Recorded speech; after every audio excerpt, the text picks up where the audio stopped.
Good morning and welcome to the Tuesday, December 16th workshop of the Madison County School Board. We will be doing an agenda review this morning as well as hearing department updates. I'm going to now turn the meeting over to Dr. Pickles. Good morning, and forgive me, I woke up in the middle of the night with a severe sore throat, and I was like wanting anything, a hot liquid to try to drink, tea and coffee, it didn't matter. So I'm very froggy today. So before we start the actual agenda review, I know, there she comes. Ms. Barber is bringing copies of the contract for the Lee Pinetta School, and then the email from Mr. Ryan, so we could go over those. So if we'll look at the Greenville first, the questions, and we'll let Mr. Reeves address those, and then Ms. Logan will be available at 8:45. So, Mr. Reeves, I'll let you go ahead and we can work through the Greenville one first. So this is the email, it's this Yes. email that you all should have a copy of. Yes. So if you start at the, what they are referencing are the restrictions. The restrictions were in paragraph 8. And so if you look at the first one, you've got 8, it's this, if you look on it, it's the restriction 8.1. That's the one that we had said that they could not have any K through 12 schools on the property. And they wanted an exception that said, they said they were not interested in having a school that would compete with our schools, but they did want to have tutoring services, apprenticeship, career, workforce development, education, and learning opportunities that wouldn't compete. I assume that's not a problem, and I'm free to draft to clarify that that's okay. Is that okay? I think we had discussed that in a previous board meeting, Yeah. the tutoring programs, that we were going to work on an MOU for those. And that we would be participating in that. Yes. So, but the restriction, I'm just going to say, yes, those are allowed. They can. Yes. So the next one is the, at the very bottom is 8.3, the long-term lease restriction. So if you'll recall, we had a restriction that said they could not convey the property, et cetera, for 30 years. One of the ways that if someone was trying to get around that is you would just have a 99-year lease that would be pretty much the same thing. And so when you have that restriction on conveyance, you generally also have a restriction on a long-term lease.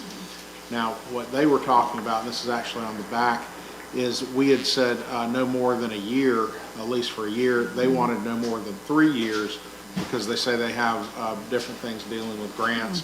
I don't particularly have any preference for a year versus 3 years. I don't think there's any legal significance to that. So if the board's okay, I would. Because they said with grant money, Yeah. when you get 1 year, you might not can renew that grant. But if you got 3 years, that 3 years money is there. Yeah. So if that just by consensus of the board. I think 3 years is reasonable myself. That's just me. I have no issues with that. Okay. So I'll go ahead and make that change. Now on the enforcement, which is 8.7. So when you have a restriction on a piece of property and enforce it with a reverter clause, what you can do is you can say, okay, if something happens, then just click, the title reverts back. What we try to do though, and at least I know that Clay and I do, that can get very punitive, and sometimes things happen and people don't know that they happen and all of that.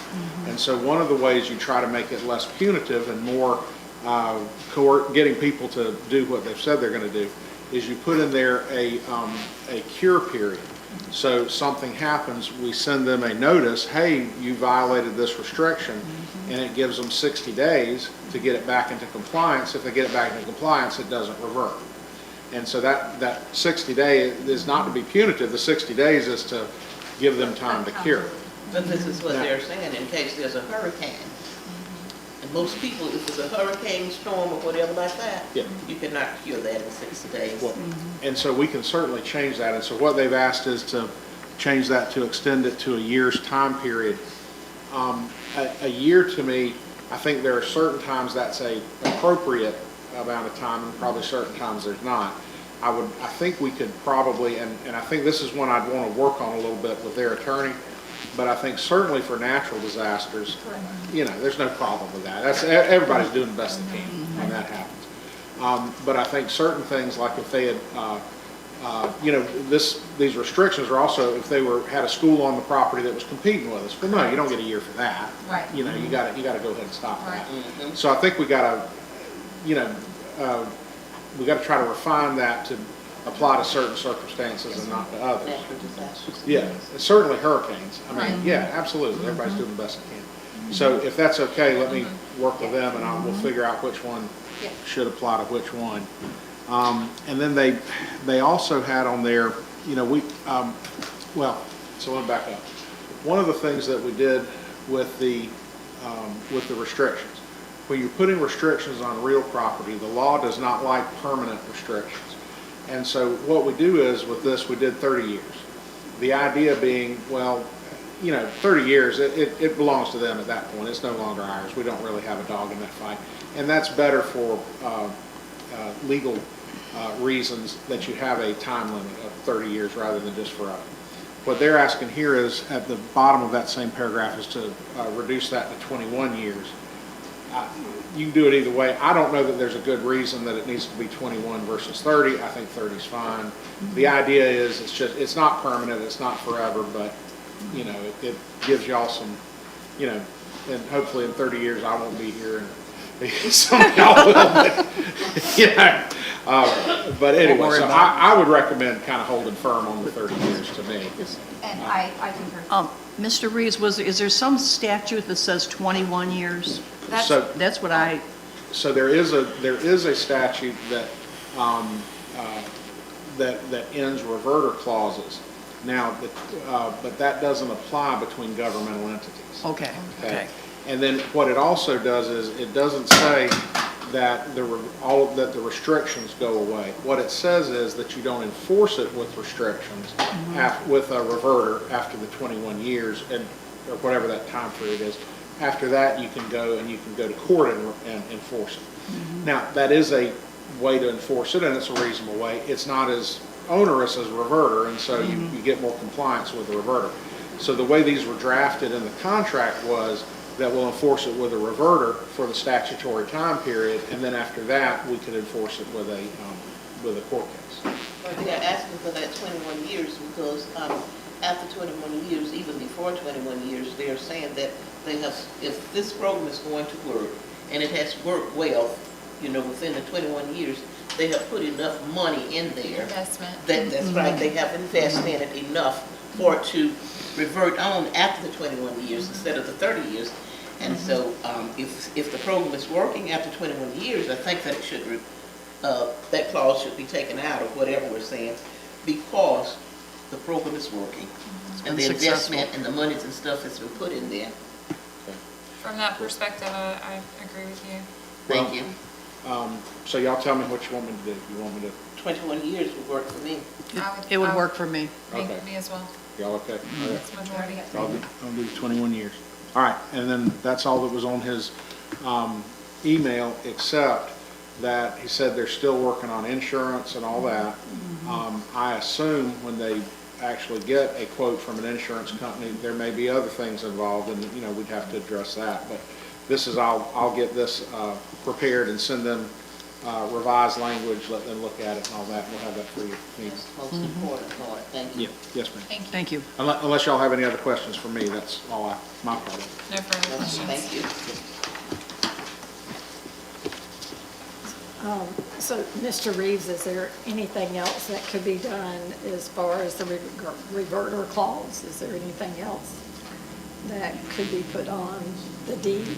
Instead of the reverter? Yeah, is there something else that could be done? Yeah, I mean, there's lots of other things. Generally, the way if you're going to restrict a piece of property, generally the way you do it is with a reverter clause. Is that? Okay.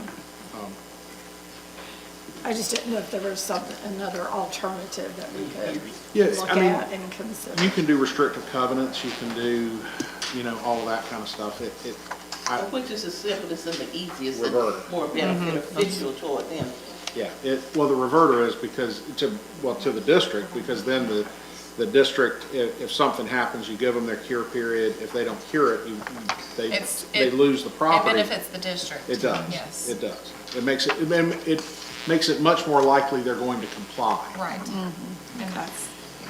That's why I just want to make sure we had explored all options for the Yes, ma'am. board members. Okay. So I think we're still waiting on Ms. Logan to join. So we do have some updates and stuff, so we'll go ahead and do that right before we get into the agenda. So I did tell you I have preliminary raw data for us to look at as scores. So Ms. Thomas, if you'll come on up and share with the board.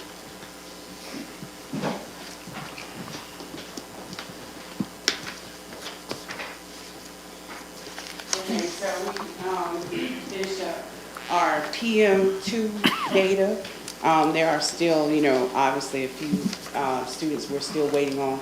This is about testing 88% of our students between the central school and the high school. We start off with our third grade ELA data. It's trending in the right direction. They started the year off with 56% of the students scored at a level 1. That has been reduced down to 30% of the students. The percentage of students who scored a level 2 went from 26 to 39, so a lot of those students who scored level 1 went over to score level 2. But also the proficiency increase. Because we see our level 4 and 5, and that's what proficiency is considered, 4 and 5. A lot of people think it's 3, but it's not. But our level 4 and 5, the percentages went up as well. Went from 2% scored in level 4 to 11% of students, and then 1% scored in level 5 went up to 3. And also our students who scored a level 3 went up 3 percentage points. So third grade seems to be trending in the right direction for our ELA data. We go to the third grade math, and we see a similar pattern. They started off 74% of the students scored a level 1, and that decreased to 51% of the students. Several of them increased from a level 1 to a level 2. About 9% of those, that was an increase. But most of the students either went to a level 3, 4, or 5. The level 3s went from 5% of the students to 14% of the students.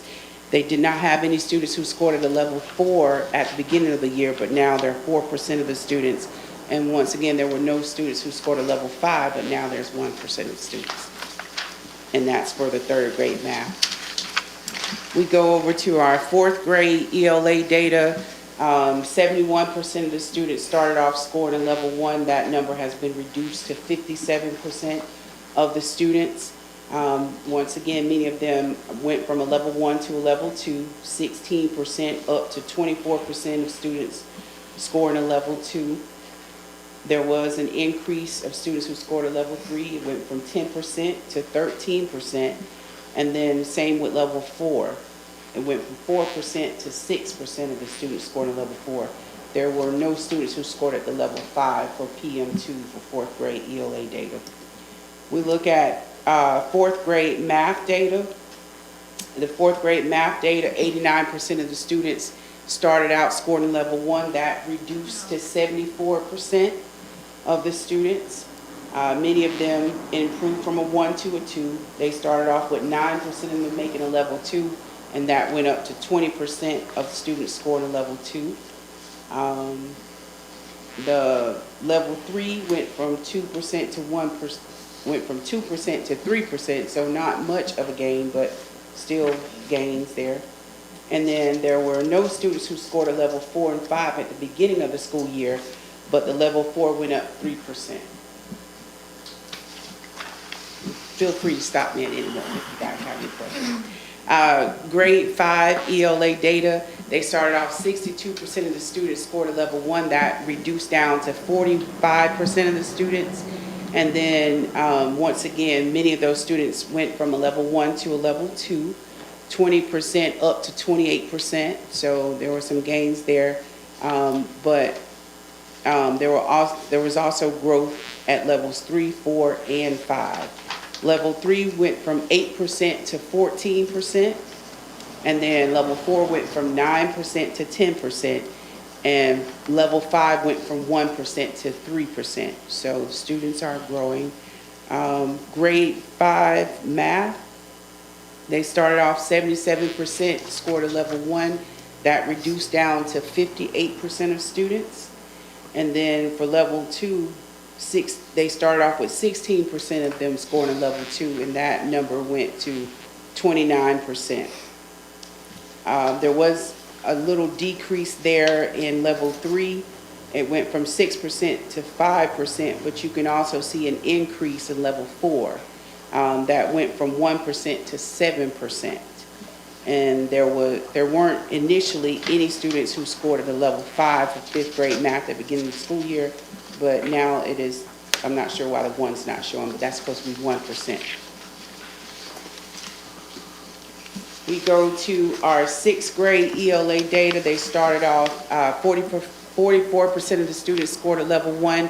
That number was reduced down to 28%. Level 2, there were 27% of students who scored a level 2, and that went up to 31%. Many students, and you can see that this is one of the largest jumps we saw as far as percentage goes. 15% of the students started off at a level 3, and that went up to 23% for 6th grade ELA. They started off with 10% of students scoring a level 4, and that number went up 1% to 11%. And they had 5% of students who scored a level 5, and that also went up to 7%. So 6th grade ELA is trending very nicely. 6th grade math data, 56%, that's where most students started off level 1, and then that reduced down to 26%, so there was a huge deduction right there. That's great. 36% of the students scored a level 2 at the beginning of the year, and that has increased to 50%, so you can see a lot of those students moved out of level 1 to level 2. There were 9% of students who scored a level 3 at the beginning of the year, and now there's 15% scoring at a level 3. At the beginning of the school year, there were no students who scored at a level 4 or 5 for 6th grade math, but now there's 9% of students scoring at a level 4 in 6th grade math. 7th grade ELA, 51% of students scored a level 1. That has been reduced to 42%. 26% of the students scored a level 2, and you can see the level 2 just went up 2 percentage points to 28%, and that's because most of the growth occurred at levels 3, 4, and 5, which is where we want the growth to occur. They started off with 16% of students scoring a level 3. That went down to 13%, but you can see here the students moved over to a 4 or 5. They started off with 5% of students scoring a 4. That went to 11%. And they started off with 1% of the students scored a level 5, and that went to 6%. 7th grade math data, 64% of the students scored a level 1 at the beginning of the school year, and this PM2, 41% of students scored a level 1. So that's good as well. 20% of the students scored a level 2, and the level 2s grew to 29%, so we can see they are trending upward. 12% of the students scored a level 3 at the beginning, and that's up to 18% who scored a level 3 at this PM2. 3% of the students scored a level 4, and that is up to 11% students scoring a level 4 for 7th grade math. And then the level 5 percentage of students remain the same, 1% at the beginning, and it's still 1% of students scoring at a level 5 on the 7th grade math. 8th grade ELA, the percent of students who scored a level 1 at the beginning of the year was 51%. That has reduced to 32%. The number of students who percentage of students who scored a level 2 was 29%, and that has increased to 39%. So that's where the majority of the students went, from a level 1 to a 2. But we also had growth in the other areas. Level 3 went from 10% to 4%, 14%. Level 4 went from 5% to 9%. And then our level 5 stayed the same at 6%. And that's one of the things we look for. We like to make sure that we're not losing grounds with our students who score high. So it's always good to see that they're maintaining. 8th grade math data, 77% of the students scored a level 1 at the beginning of the school year, and that number has decreased to 59%. 22% of them scored a level 2, and now there are 33% who have scored a level 2. The level 3 percentage also increased from 2% to 6%. And then once again, at the beginning of the school year, there were no students who scored a level 4 or 5 for the 8th grade math, but now there are 2% of students who scored a level 4. Then finally, we have our high school students. As you know, they only take PM, the FAST PM for ELA. So for our 9th grade students, they started out 62% of them scored a level 1, and that is down to 37% of students scored a level 1 for this PM2. Great drop right there. 15% of the students scored a level 2, and that number has increased to 33%, so they more than doubled the number of students moving from a level 1 to a level 2. But there's also growth in level 3, 4, and 5. Level 3 went from 10% to 16%, so that's a great jump. And then there's 1% gain from a level 4, on the level 4 from 10% to 11, and they maintain level 5 at 3%. Then we look at our 10th grade students. They started off, 57% of those students scored a level 1 at the beginning of the school year. That number has decreased, and now there are 48% of the students scoring at a level 1. 23% of the students scored a level 2. So you can see the level 2s actually went down from 23 to 16, and that's because those students who scored a level 1, they jumped 2 levels, which is what we really want.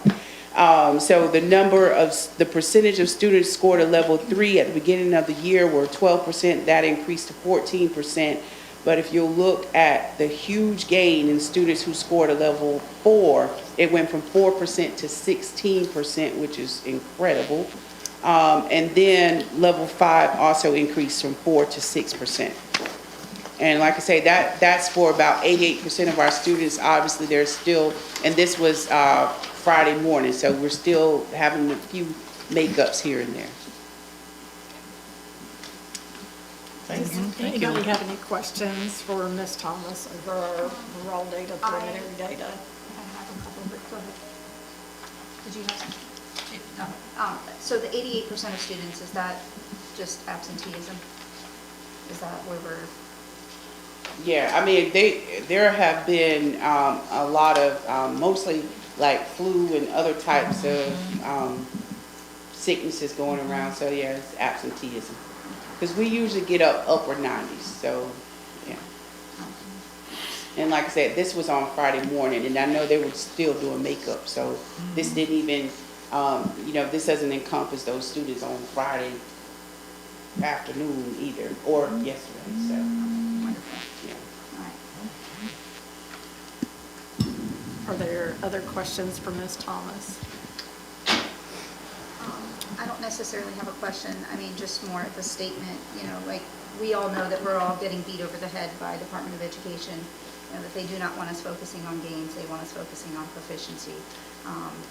Obviously our numbers are projecting in the right direction, so what we're doing is working. So with a lot of the implementation of some of the programs and interventions that we are putting in place, hopefully, we're going to see this We're going to see some going in the right A's. direction at an even better pace. So, I just want to say thank you to everybody that's working hard on this. And We're going to see some A's in our school again.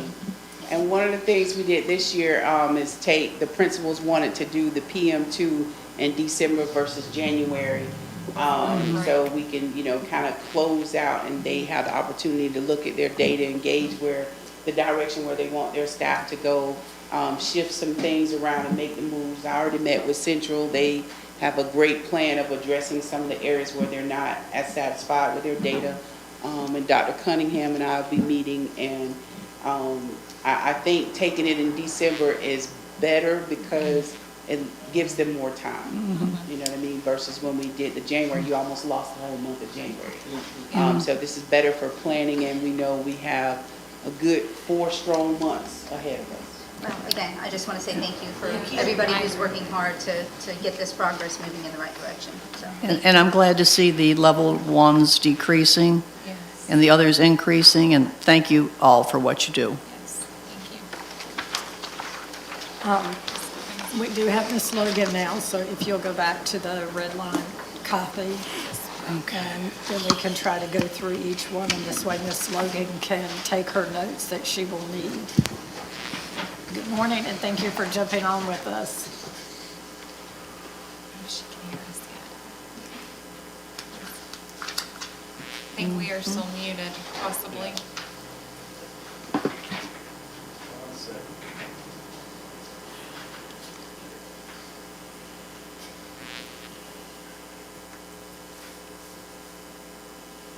Megan, can you hear us? She's on mute. Now she can. Okay. Let's see if she can. Can you hear us from over here?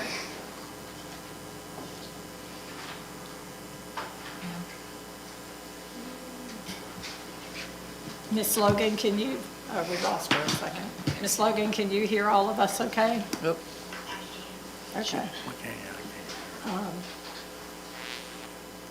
Patrick, is it coming through the TV or your computer? Computer, it normally would come through the TV, I'm not sure what's Okay. happening. Mr. Reeves, could I just ask if you put your mic down towards the speaker? Oh, Please, thank you.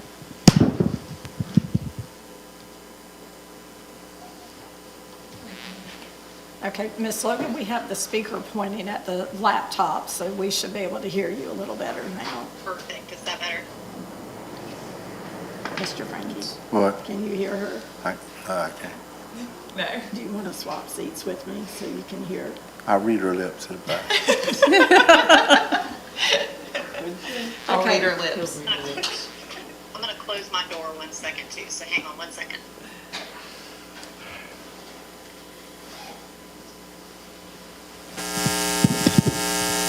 Everybody does have the red line copy, the additional copies this morning. So, Ms. Logan, if you want to go ahead and go through all these red line changes so the board can direct you on how to make the corrections and changes. Sure. So like I said, the first one was the educational uses restrictions. Unless you guys have any input, I think we're close. I mean, we're definitely on the same page about not offering K through 12 educational services and just trying to expand that for internships and apprentices. So I think we'll get there, but if you have any comments, I'm happy to hear that on 8.1 educational uses. Okay. And that's on page 6, 8.1. Correct. So let me ask this question, are we gonna have enough, are you not gonna have any empty spaces so we don't have any schools of hope moving on our campuses? So, Ms. Well, Hagan, the this- schools This is of just hope apply limited only to- to Central at this Central. time. Just So applies it to would only be Central, Central okay. and the high school that Okay. we have to. Yeah, we would be concerned selling with. it, so that would not be applicable. Okay. Is everybody okay with 8.1? Yes. I'm agreeable I'm with good. that. Okay, so moving on to 8.2, again, this was the board's desire to prevent a short-term sale. And so we had originally proposed basically a deed restriction that said they couldn't sell for 30 years. Their response to that was, again, we can't kind of invest the infrastructure and the things that we want to do with that kind of a covenant tying our hands. And so, but they understood the board's desire to not have a short-term sale or turnaround. So the response from the buyer was they would pay 25% of any net gain back to the board in the event they were to sell within 3 years. They can pay 25% of the sale of the property, not the net gains. I mean, like, That's right. again, we're not, I know he's deeming this that he's buying the property. Well, if he was buying it, he'd be paying fair market value. He's not paying that. We're still donating him the building. So at the end of the day, I think the same conveyances apply to him as they do to the Greenville property. So Okay. we're not giving the properties away for somebody to go sell them and make a profit. If that was the Exactly. case, we do it ourselves. Exactly. And I totally understand that. So what would the board be comfortable with? And I know we had talked about kind of a first right of refusal. I mean, is that something where if and when he sells, you guys want to be notified first and have the opportunity? Are you comfortable with 25% of the sales price? What are your thoughts? Well, what I'm wondering is why he's planning on selling in 3 years if all these promises that we were made, Amen. that the services that were going to be given, now you're thinking and putting something in that you will be selling at 3 years, there's a possibility of. That's not fair to us. Yeah, I'm not comfortable with that. I'm not comfortable with it. I mean, Would you feel more fully on comfortable? shame on And them. again, I mean, keep in mind, this is our proposal and our turn to negotiate back with them. I mean, 5 years, 10 years, so maybe something less than 30, but something obviously more than 3. I believe, I would say no less than 10. for. Less than 10? No less than No. 10. Okay, Okay? I'm No agreeing less than with 10 that. years. Well, I mean, again, if We're not in the business of If If we're, flipping if we're properties. requiring Greenville to be at 21 years, Okay. why are we doing it any differently here? Well, you're correct, 21 years. So no sale within 21 years. Yes. I mean, Because we've been promised all kinds of things, all kind of jobs, and then if you're talking about 3 years, 10 years, we're not getting into that services that has been promised. We've given you land with all kind of pine trees on it that you cut and make a profit on. Then there's the land and all the 2 buildings. Then there's the Pinetta land that somebody in the county wanted, but we have given to you all. It's just unfair and it's unequal if you should pay, if you would want to sell 3 years or 10 years. Give us what you have promised us. You have promised us all kind of jobs. That's what we're expecting. That's why we, again, there has to be accountability to what his end of the deal is. And at the end of the day, you know, if he feels like what he is hoping to facilitate here does not come to fruition, okay, that's fine. You know, so if he ends up needing to sell the property prior to the 21-year conveyance that we have, you know, in the other contract, then, okay, let's come up with an out there, okay? If you're gonna sell it after 10 years, then, you know, you owe us, you know, a certain percentage of what the sale of the property is. And I'm not for net profits because, I mean, let's just be honest, we can make net profit 0. Yes, So, that's exactly. Absolutely. So it sounds like a 21-year prohibition, but kind of barring that, the board would look for some percentage, presumably of the sales price to be reimbursed? Correct, yes, ma'am. That's me. What I'm only speaking for myself. and I agree with you. And I'd like to hear from our attorney. Well, she She is. is. It doesn't make Oh, sense. she's our, She's the attorney. Okay, She yeah, doesn't she's the make attorney. decisions Sorry. to us. I This still want you board to be my votes only. attorney. So in the case of What, William Pinetta and Ms. any Logan, thoughts on what percentage that would be or what that would look like?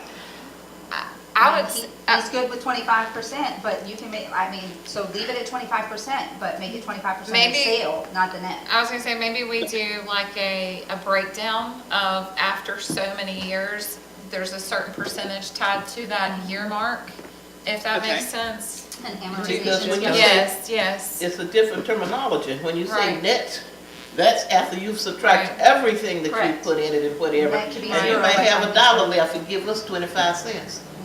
That's correct. I think that maybe we need to look at a schedule of, you know, and I don't know exactly what that looks like. I don't have numbers in front of me, but I would be more agreeable to having an amortization schedule Yes. of, after year 10, it's this percent, year Yes. 15, it's this percent. I mean, I don't. And then he's off the hook after year 21, I mean, that type of thing. Yeah, we can definitely work on that and draft something up. And again, just kind of off the cuff, I mean, it sounds like you said, year 21, no penalty, but maybe just kind of a step scale. Yes. With 25% being at the high end and then, 20, 15, 10, Of the something like sale that. price, yes. Right. Okay, I can work on that. Anything else with regard to the conveyance restriction? I have nothing further.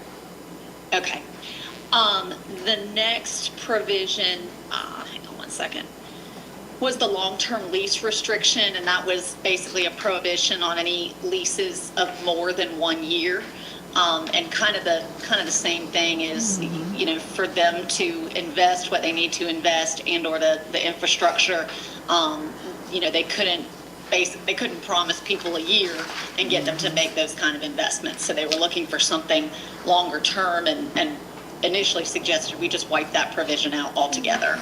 And again, for the sake of consistency and continuity, we agreed to 3 years on the other one. I personally say that we be consistent and we leave it at 3 years. I agree. And just so I'm clear, because I'm sorry I wasn't there for the other one. With Greenville, we agreed upon 3 years. So no lease longer than 3 years? Do we want to discuss, and we can even discuss this later about Greenville as well, that they have the opportunity to renew that?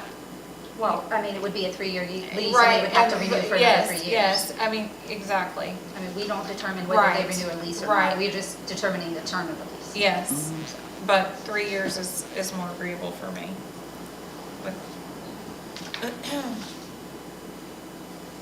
Anything further on that one? I don't have anything else. Frankie? Okay. The next one was 8.4, the insurance restriction. And again, we kind of dictated the type and amounts of insurance requiring not less than 115% of just value of the property as determined by the property appraiser. Again, the suggestion was they are willing to and will keep it insured. They just didn't want essentially a deed restriction telling them what insurance they had to have for how long, that type of thing. So their request was to remove that paragraph in its entirety. I don't know what the board's thoughts are on that. Well, I think moving it in its entirety takes away their accountability to maintain insurance, so I am not in agreeance of that. At the end of the day, dictating the amount of insurance that they carry is not really up to us, that's up to the insurance carrier. The insurance company is going to run a replacement cost estimator for the value of the building, and they're not going to be able to insure it for any more or any less. So, I think just requiring insurance period is what that Good should be enough. for me. I agree, we have an insurance expert on our board, and I agree with everything she's saying. Dr. Bell, one thing we could do, and might make it more palatable to them, is kind of to follow what Katie just said, is we could change that from, and this is for Greenville and for this one, instead of saying a certain percentage of just value, we could say insured at replacement value, which is what they're going to have to do. Yes. That might make it a little clearer. And, Yeah, they're not going to be able to dictate to the insurance company what value they want to insure the building for. They're going to run a replacement cost estimator, and I promise you that replacement cost estimator is going to be absorbent enough as it is. So, we shouldn't be dictating the amount of insurance. We should just be requiring that they maintain insurance, Just insurance. in my opinion. Thank you, ma'am. Understood. And then finally, the last one was the maintenance restriction. And again, we had proposed a deed restriction for 30 years requiring them to keep the property in good order, condition, and repair. And we included things like landscaping, lawns, and the exterior of the facilities. Obviously, that's difficult to measure or qualify. And so their response to that was, we will follow all applicable codes, ordinances, and statutes. I personally am not a big fan of language that says we'll follow the law. I think that's, No. it is what it is. The law is the law, and that's what governs.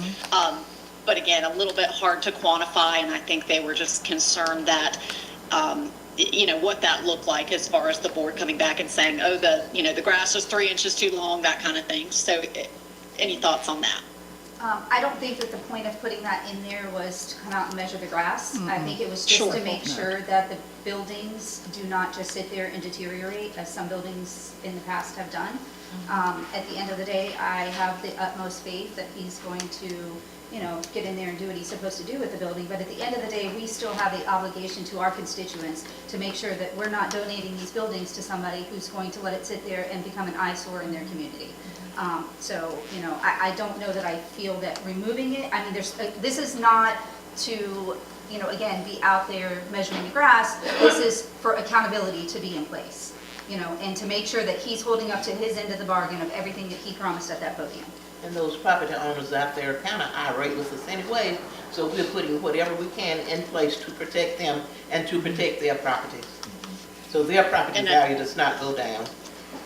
Totally understand that, and maybe some language towards what you just described about buildings remaining in good order, no deterioration, things like that would, kind of meet in the middle. And again, let's say 5 years from now, this doesn't pan out the way he planned. We don't know what the future holds. I mean, we are very optimistic about what this looks like, but if it all falls apart in 5 years, I don't want my building back with the air conditioners stripped out or, everything not in good working order where I can go sell that building the way I could today. Well, yeah, like mold. Again, it's just accountability. Absolutely. Understood.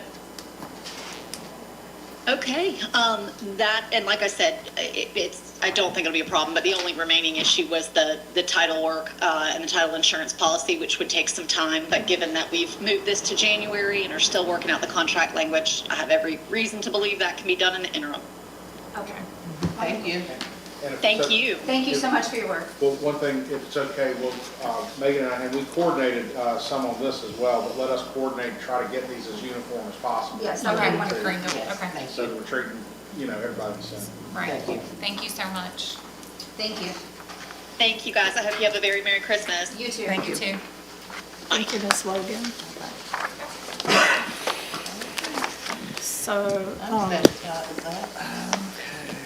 at this time, we had asked there was a request for Ms. Brown to present some data. So, Ms. Brown, if you'll come up and share what you have with us.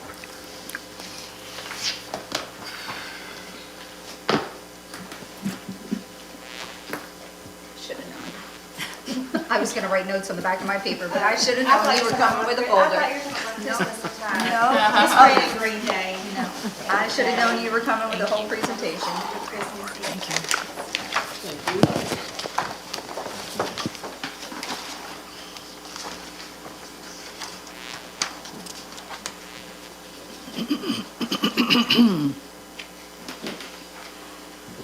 Good morning. So I'm just going to dig a little deeper than what Ms. Thomas presented to you, and I'm so thankful Ms. Thomas put all that together for you this morning.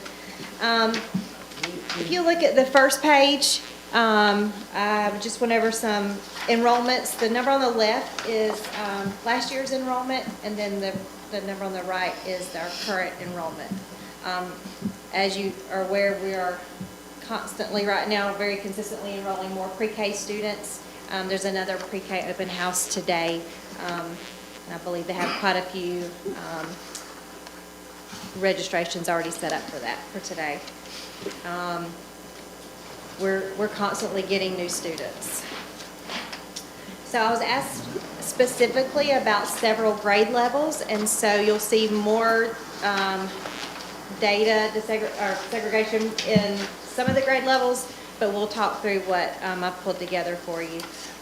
Like Ms. Thomas said, we are still pulling students for makeups. We have had a horrible bout with the flu through the staff and students.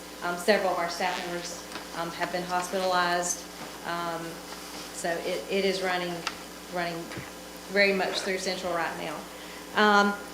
The next page is our kindergarten through second grade reading. And what I pulled for you was the percentage of students that were on grade level or above from PM1, and then the students for PM2 who were on grade level and above for reading. I did pull the state look, so when you pull STAR reports, you can look at a district view or the state view, and we pull the state view. It doesn't look as good as the district view because the district view is only comparing the kindergarten through second graders in our district.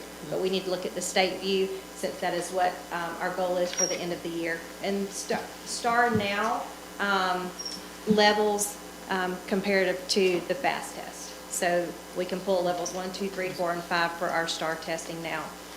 For kindergarten reading, they started the year at 7% at or above grade level. At PM2, they're at 26% at or above grade level. First grade, they started at 15% at or above grade level. At PM2, they're at 30% at or above grade level. And in second grade, they started the year at 16% at or above grade level. And at PM2, they are 25% at or above grade level. I was going to say, is that on grade level? In other words, in kindergarten, only 26% are on grade level right now.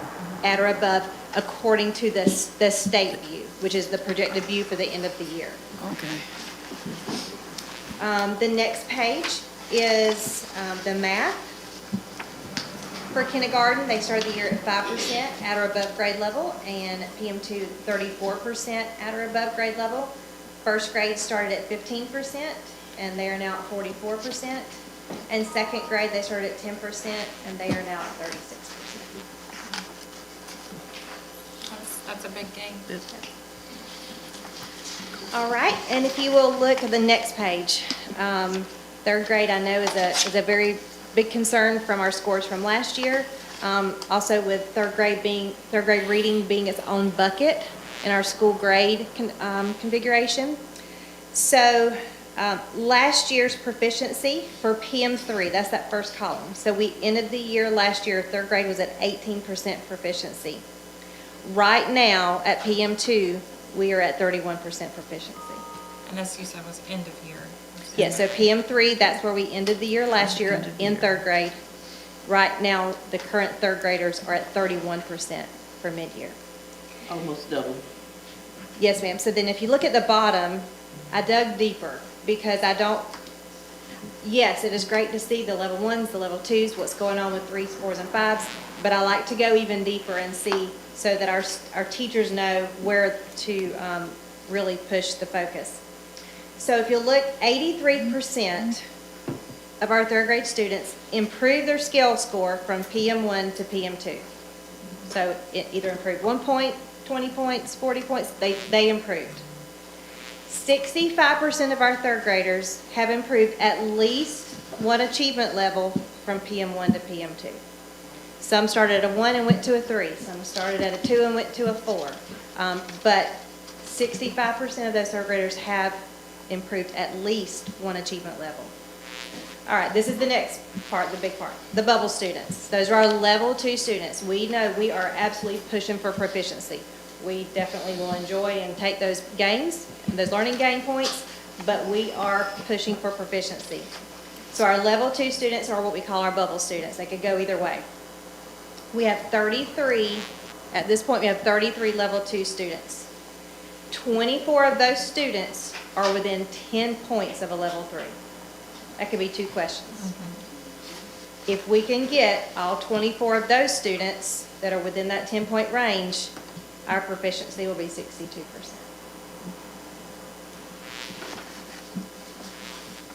I'm very proud of third grade right now. All right, next page, third grade math. We ended the year at 32% proficiency. Right now at PM2, we are at 21% proficiency. Math is very different than reading when you're testing because the FAST test is testing over the entire set of standards and benchmarks for that grade level. Math builds. They have to have one skill before they get the next skill. So right here at midpoint of the year, we tend to see the math a little bit lower because of where they haven't covered all the skills yet. But let's look again at, let's break that one down. 89% of our third grade students have improved their skill score from PM1 to PM2. 72% have improved at least one achievement level. Our bubble students, there's 26 bubble students, 15 of those are within 10 points of scoring that level 3. If we were to get all of those students scoring a 3, our proficiency would be 40%.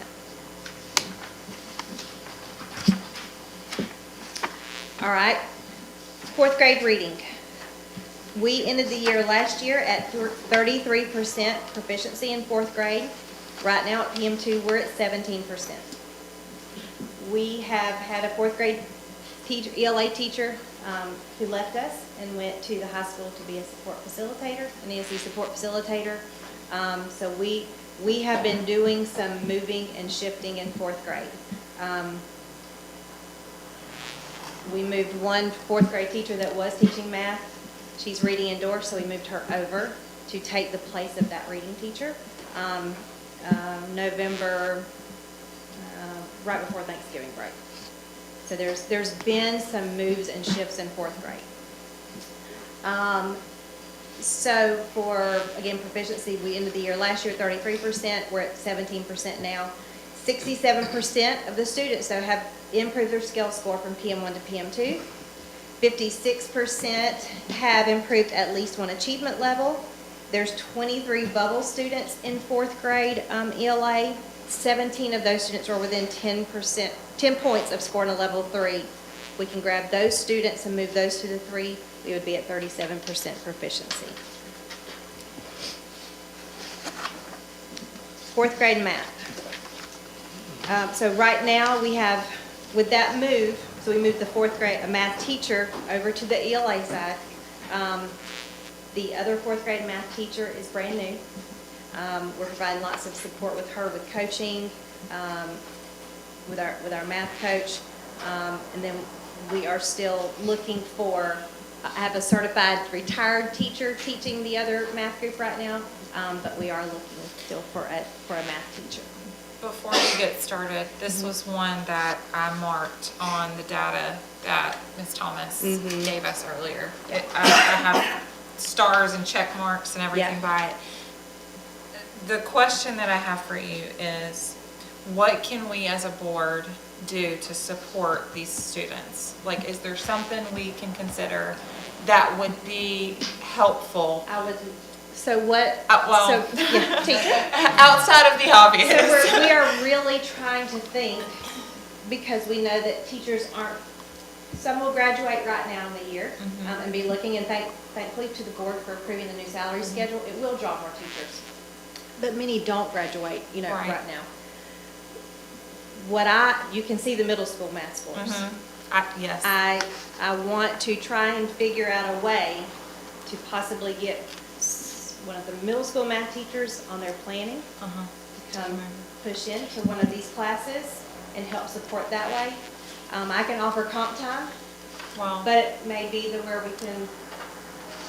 And that's what I was going to say. Pay a stipend for a planning period. My daughter's, the 6th grade math teacher, I love all of our teachers, but he is amazing. And, I don't want these kids to continue to fall further behind. This is the same 3rd grade data. These are the 3rd graders that we had last year. Yeah. And so just looking at it that way, and I'm sure everyone on this board wants to support these kids as much as we can. Yeah. So seeing this is extremely red flag concerning to me. Like, what can we do? Yep. And then in a minute I'll get further into what we are already planning to do that we can do. Okay. And I'll explain what our plan is. We used to have some. We gave the stipend, children from the junior college. Tutors. Tutors from the junior college, and sometimes they can identify and have a little bit more patience, and the child can identify. And we've tried that once, and it did work. And so we have the tutors right now. The grant is over where we were getting paid for it from the high school, but like last year, Jamesia Ray. She's graduated. She's graduated now, but she was one of our tutors that came into our algebra class. Now, it takes a certain student that can go in, and help tutor with algebra, but, yes, absolutely. But then I'll explain a little bit further what some of the plans are. So, Ms. Brown, if I can stop you, so on the board agenda, you'll see that we have a stipend that I'm requesting payment for another teacher that we made a shift at the high school and gave up her planning. So, we can always offer the stipend for the Additional. same, for any teacher that gives up their planning to go and teach. I mean, you have one of the best math teachers, in my opinion, in multiple counties surrounding us. And if he is willing to go in and support those teachers in his planning period, I definitely think that's something that we need to consider. Because, And that is so I true, mean, but we do not want to burn him out. We want to keep Well, So them. we want to keep And him so, but fresh. here's the thing, our middle school teachers, they plan by content area. So all three of our middle school math teachers have planning at the same time.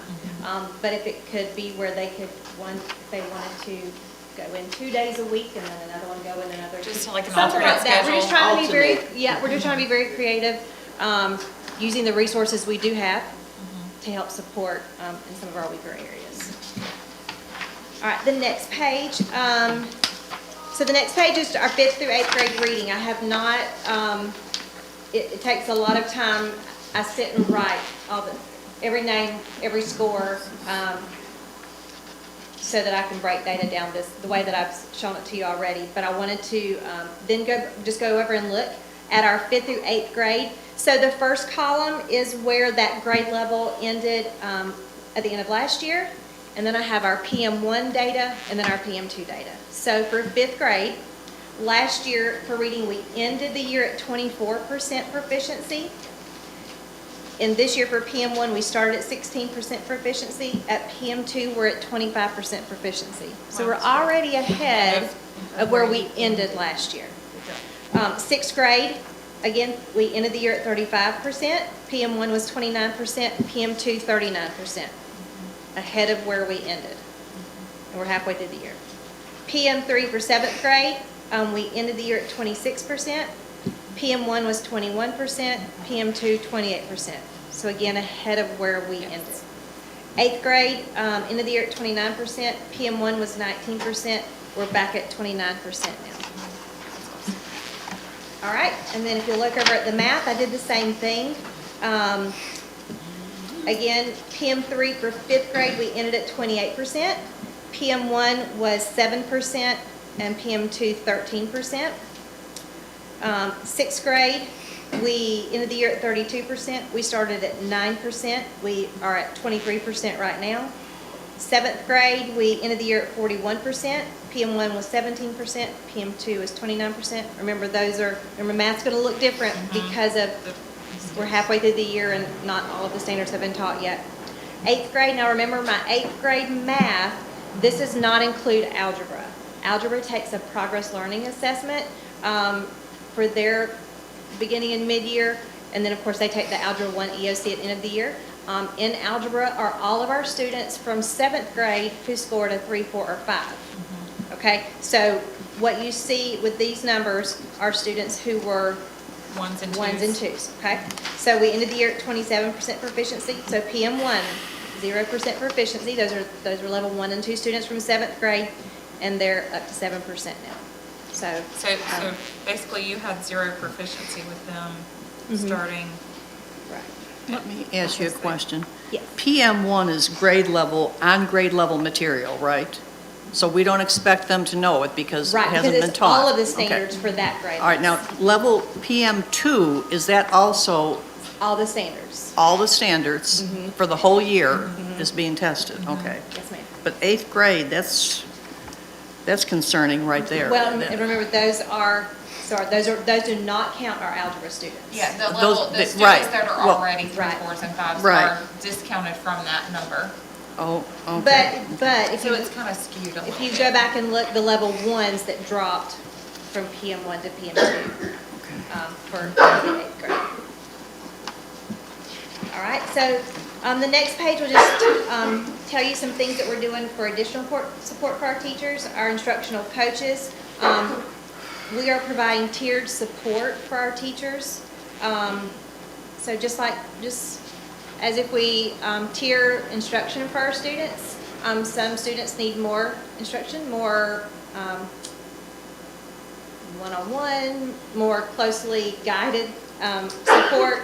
Our teachers do as well. So we've tiered those, the support for our teachers. We have the state civics literacy coach who is walking side by side with our civics teacher this year.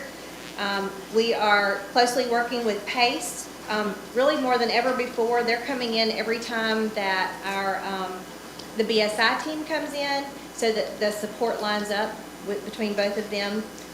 PACE works with us on interpreting our data. They work with us on data-driven planning, PD, Tier 1 PD. I had the science coach from PACE coming today. We're really utilizing PACE.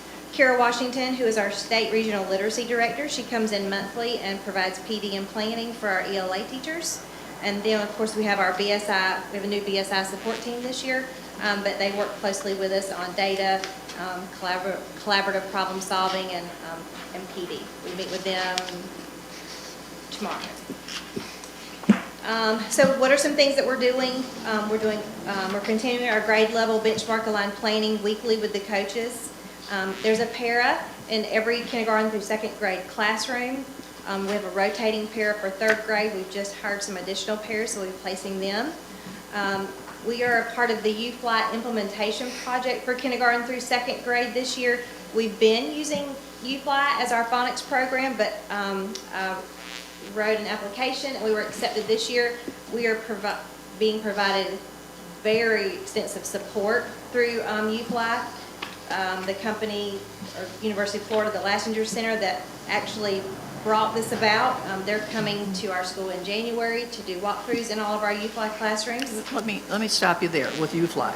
Did they come from Florida, University of Florida, to give some help for the teachers that are teaching this, let's say? I mean, have you seen them, have they been at the school? Not yet. They come in January. Okay, they're going to come in January. But they provided, starting during the summer, 12 hours of professional online development. Online, okay, I wondered about that. It's been really, they support my coaches, they meet with us monthly, and it's all online. I've heard good things about that from different teachers in different counties. It's great, yes.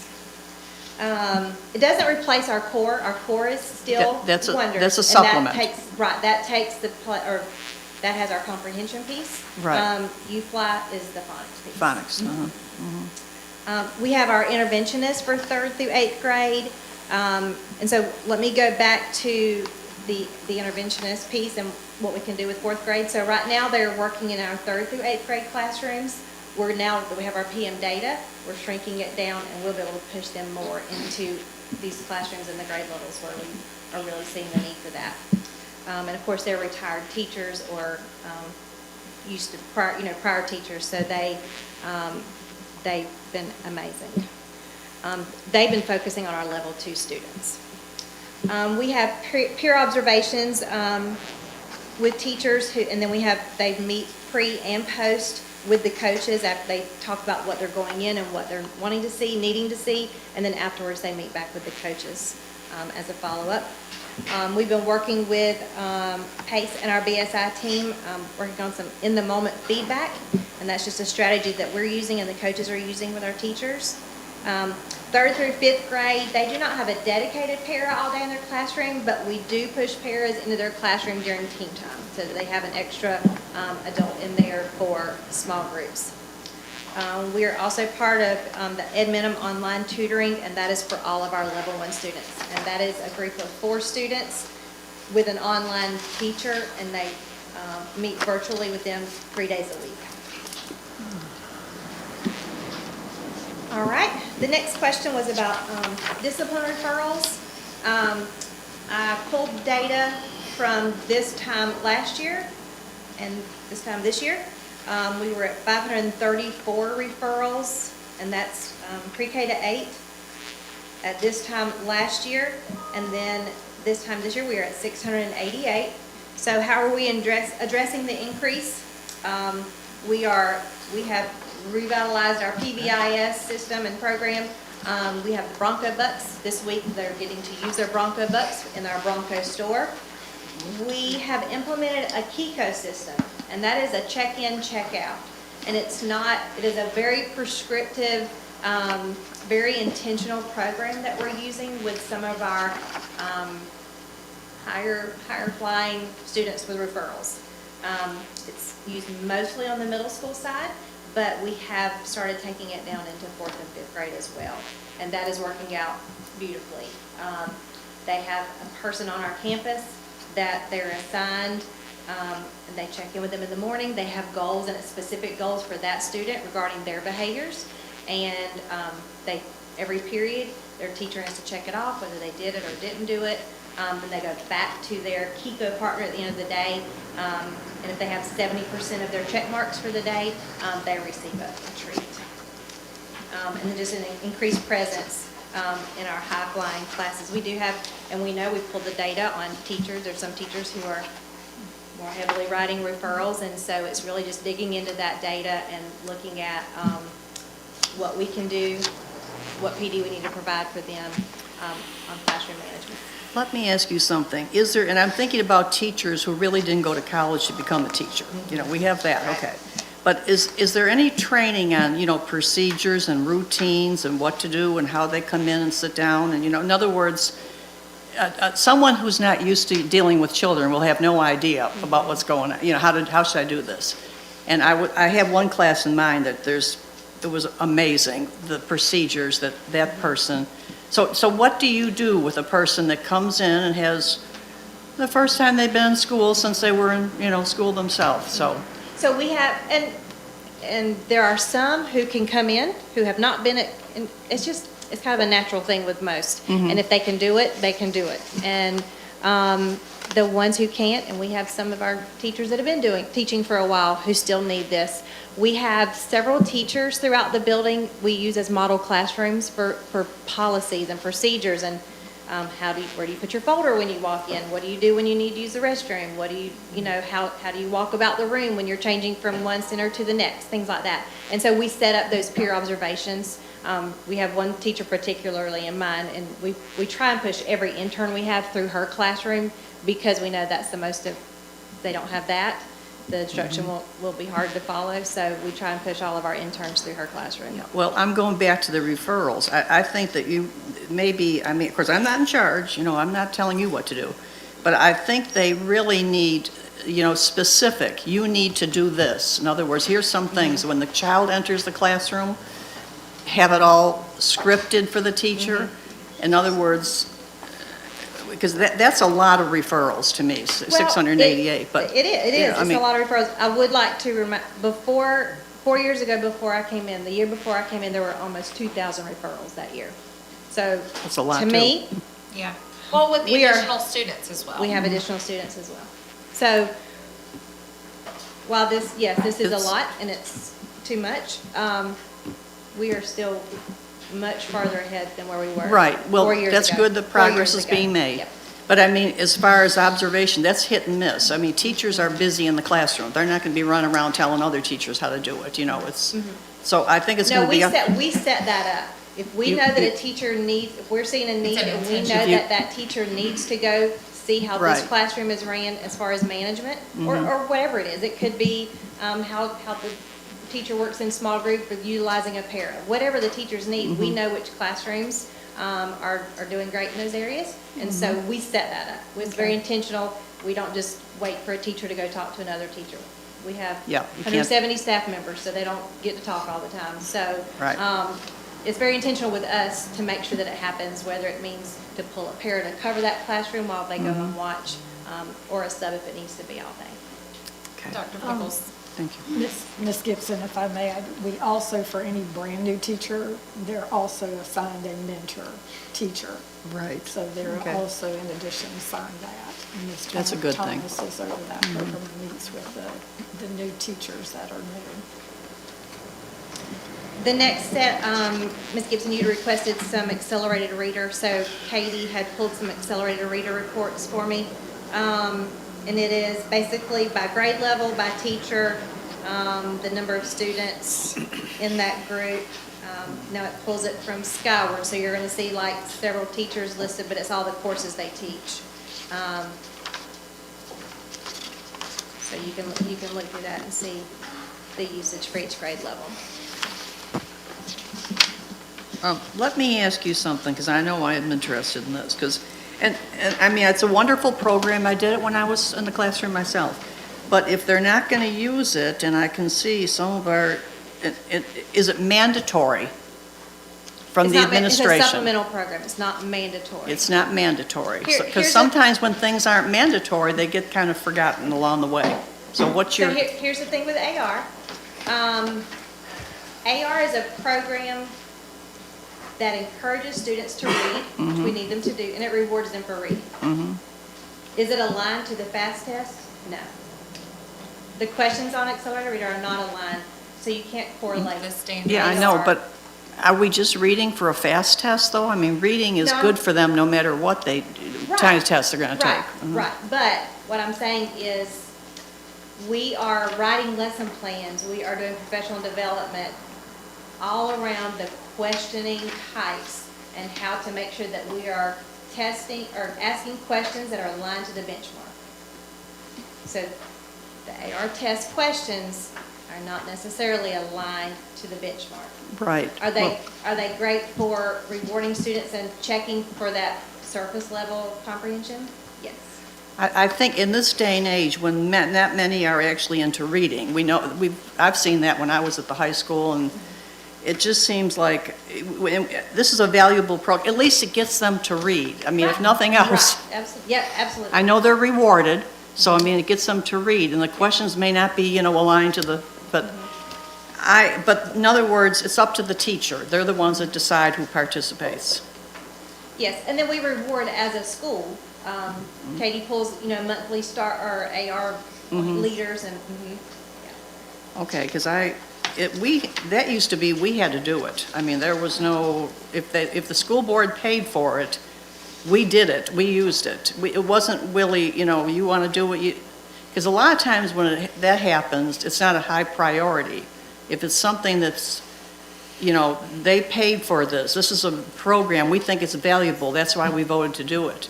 And if it's not being used, it is, it's being used. I was gonna say, Yeah. it looks It's like, being used. even more so on well, middle now I school haven't had a side. chance Yep. to look at this, Yep. like I will be looking at it, but, It's being It used. looks like a lot of the middle school students are utilizing okay, I it. haven't gotten that far. So some guy,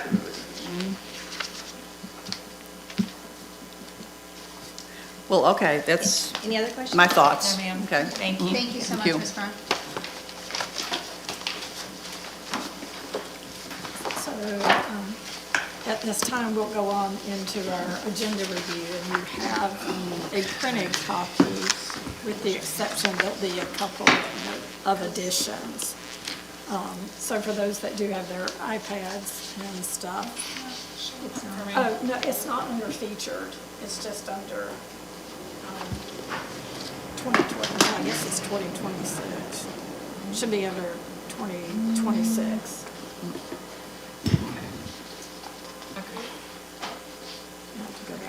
So under our consent, we will have the minutes.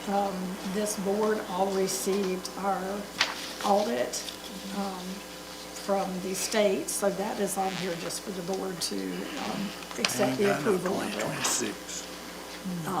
Then we have our IDEA grant approval that Ms. Roderick has presented.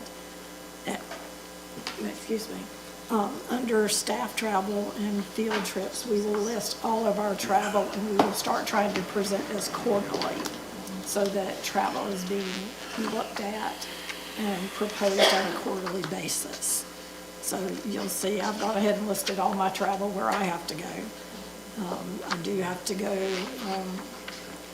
to the state board in January, but it coincides with the rural county days.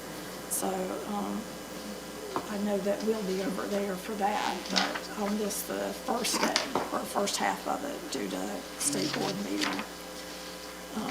Then I did have travel for Miss Devon And so if there's any other travel that's presented, we'll list it and put the funding source too. Under fundraisers, I know softball and baseball, I will be receiving additional, their fundraisers for the board to approve. Softball has provided me in 2 separate messages theirs. I have not received the fundraisers for baseball. They have some of their saying that they do every year, but just to make sure that the board is aware. So we will list the baseball as soon as I receive that, so you'll have it. So I did add, if you're looking at it online, it's not on the print, under consent. You're very well aware that Mr. White goes out and does monthly inspections for the cleanliness of the school. After we had the mold situation, we agreed we were going to take the proactive approach to our schools. So he's going to provide the quarterly report. I actually have one of them. One school is already completed. So, Mr. White, do you want to come on up and at least speak to the one school? And it is not attached yet because I'm waiting on the second, and I have to sign accepting, and the principals have to sign. Email each one of you a copy of the Central School sanitation this morning. I see it now.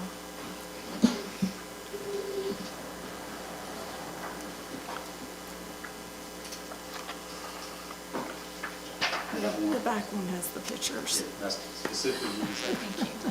See, like everything printed out. Yes, sir. Thank you. Just it's old fashioned. Thank you.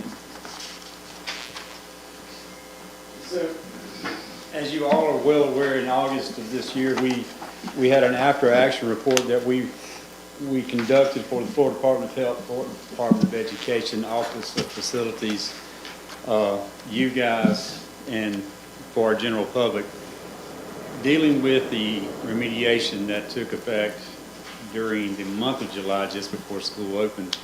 As part of that agreement in the after-action report, we're looking at a proactive stance in sanitation with our schools. What that really means, what it's broken down in our after-action report, is that the administrators do weekly walkthroughs through their facilities. They notate things. They tell the custodians things get cleaned.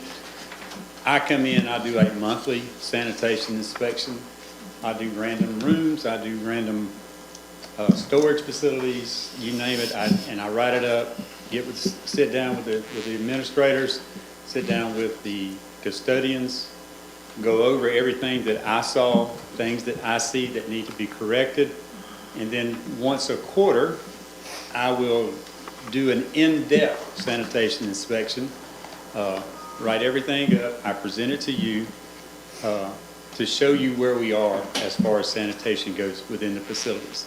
I completed Madison County Central School last week. I'm preliminary starting the high schools in effect right now. That should be conducted or finished by Friday, and then I will have that report to you with the pictures and everything else. Very similar to what I have now. The emails that I sent you this morning do contain the pictures that I took while I was doing my sanitation inspections. From what we're finding and what we're seeing is that there's a lot of work to be done still.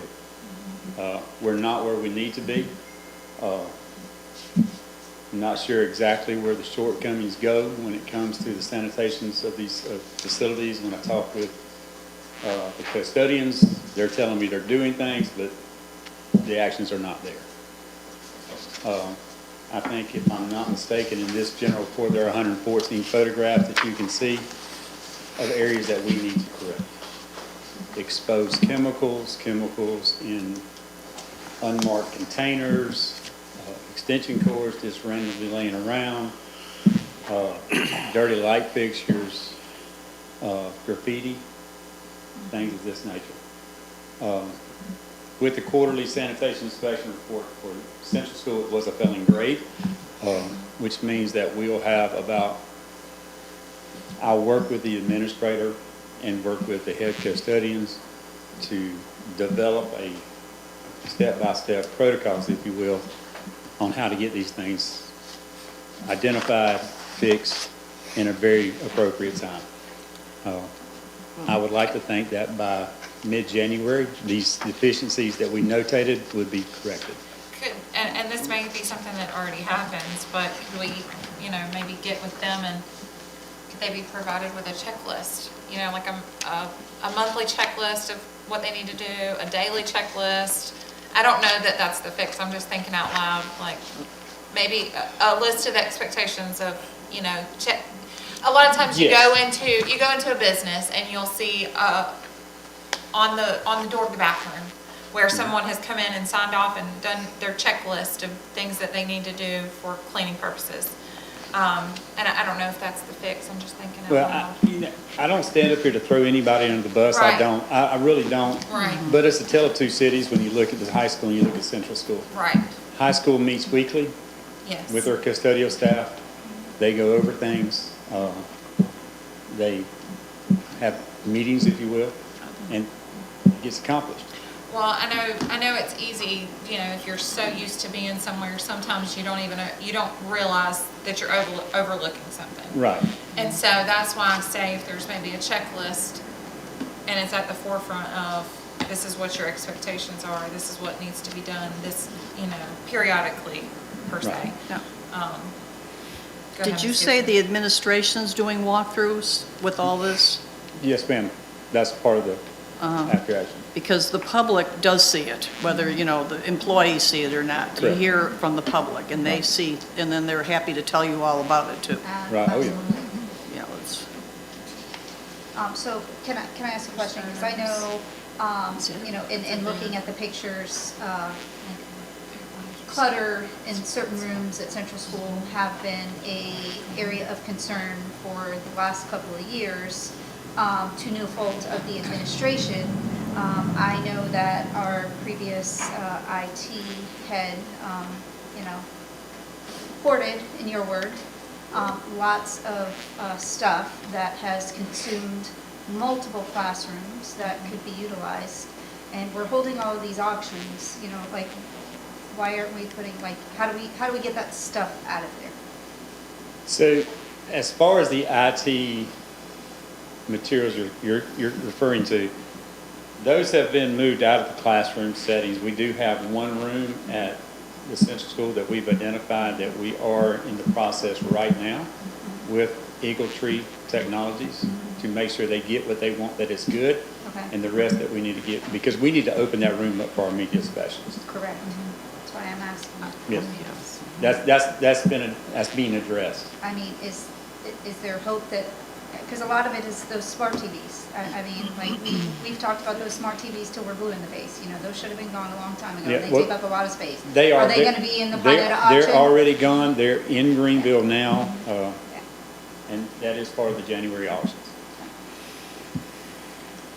I just want to remind the board, we have been down to only one IT individual, Ms. Michelle. Right. So that's the reason we have not pushed the cleaning out and going through everything. However, you now, last night, just approved a new hire, so the two of them together can try to tackle that At the info. end of the day, those smart TVs have been agreed that they need to go for over a year. So I don't understand why we're holding on to them. So when talking to Mr. Muggy about it, it made better business sense to hold that particular auction until January after Christmas, because people are now spending money on Christmas gifts. They're not going to buy the auction stuff, so we're waiting until January on those.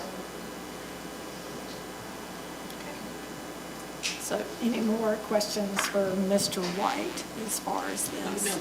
With this flooding list now, we don't need to micromanage these people. They know their jobs. They can see what's dirty and what's not dirty, and they need to do their job. And Totally when agree we're with you. doing all this trifling and whatever, we're micromanaging those people. Well, Well, they should be, and I'm saying, we should do, some of this stuff, but then these people should know that and should be talked to, that their livelihood depends on that particular job at that particular time. Ms. Hagan, if I may, just so you know, just when we meet with FISBIT, this is a topic of discussion with FISBIT. Okay. This is where where he's being held accountable through risk management in all of these. This is why this process has been put in place, because we haven't, this has not been done. And Okay. it's one of the things that the insurance company was dinging us for, and so that's why this process is not only in place, but they're being held accountable. Okay, I'm not saying it's a bad process, but Right. I'm saying they need to know too. We're definitely not trying to micromanage them. We're trying to say, hey, we No, noticed this, that and is what I'm saying is, not in a bad way, Right. micromanaging. I'm saying we shouldn't have to. right. That's what I'm meaning.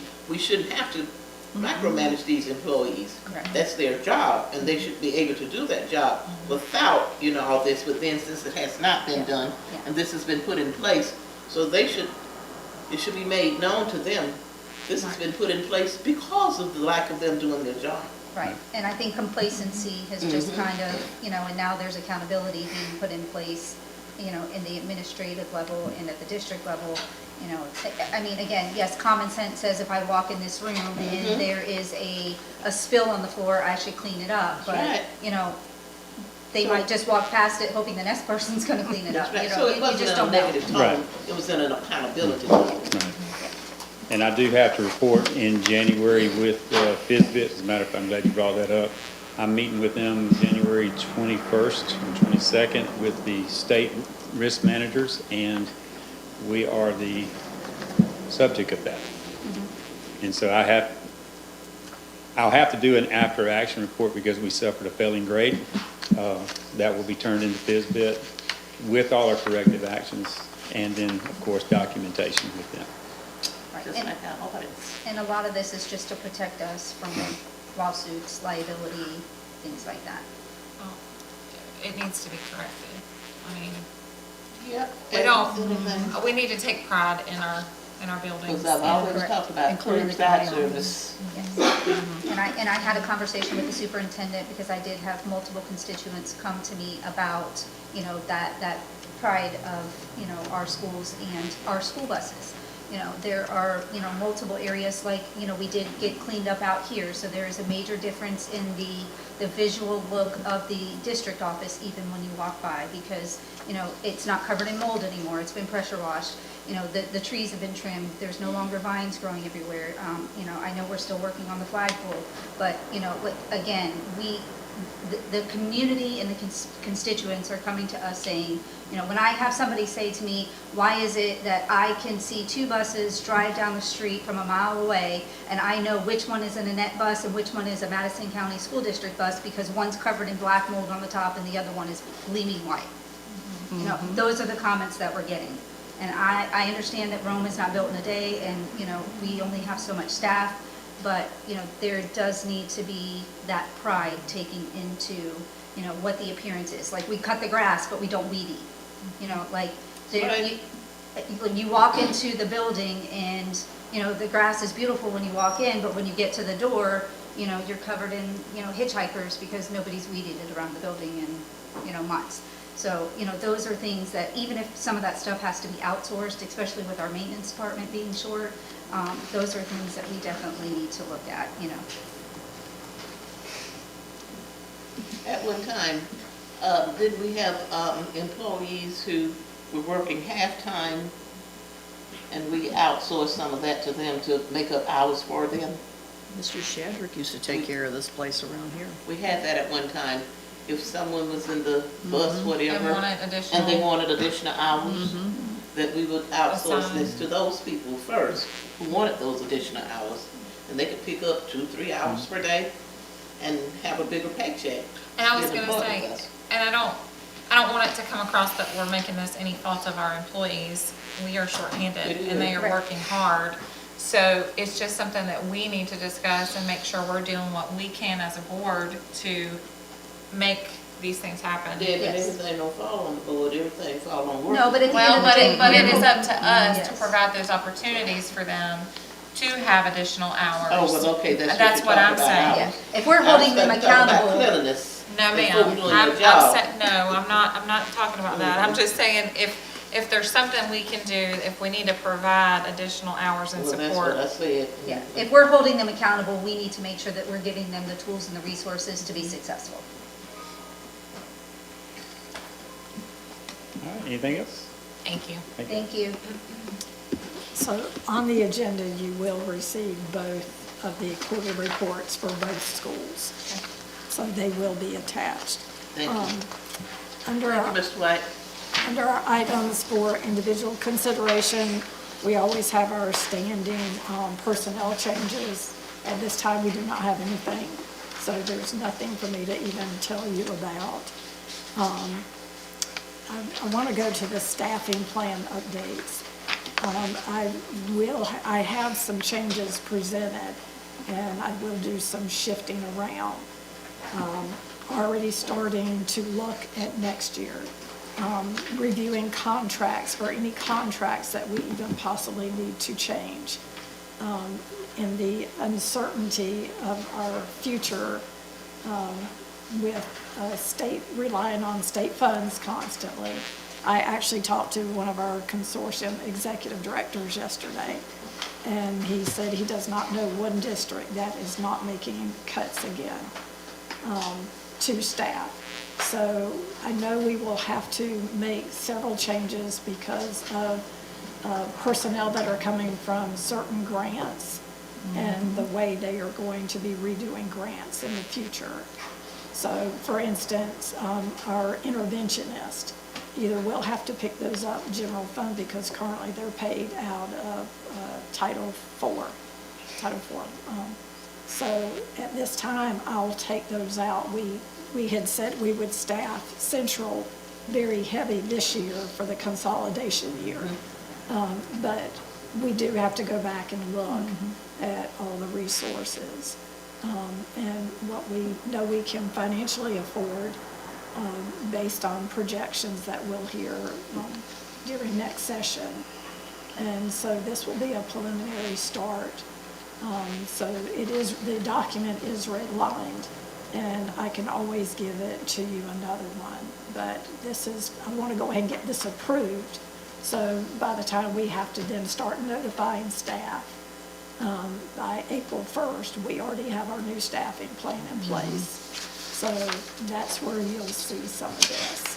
So am I looking incorrectly? I don't see any red I lines. don't see, I was think just gonna it's say. the view. So I'll put it in a PDF so you'll see Okay, all the 'cause I don't red see the lines. I was red gonna line. say, I was just gonna say that. I don't totally delete anything. I do use track changes so that you can see what was there, what was Right, added, that's- deleted, shifts like that. Okay.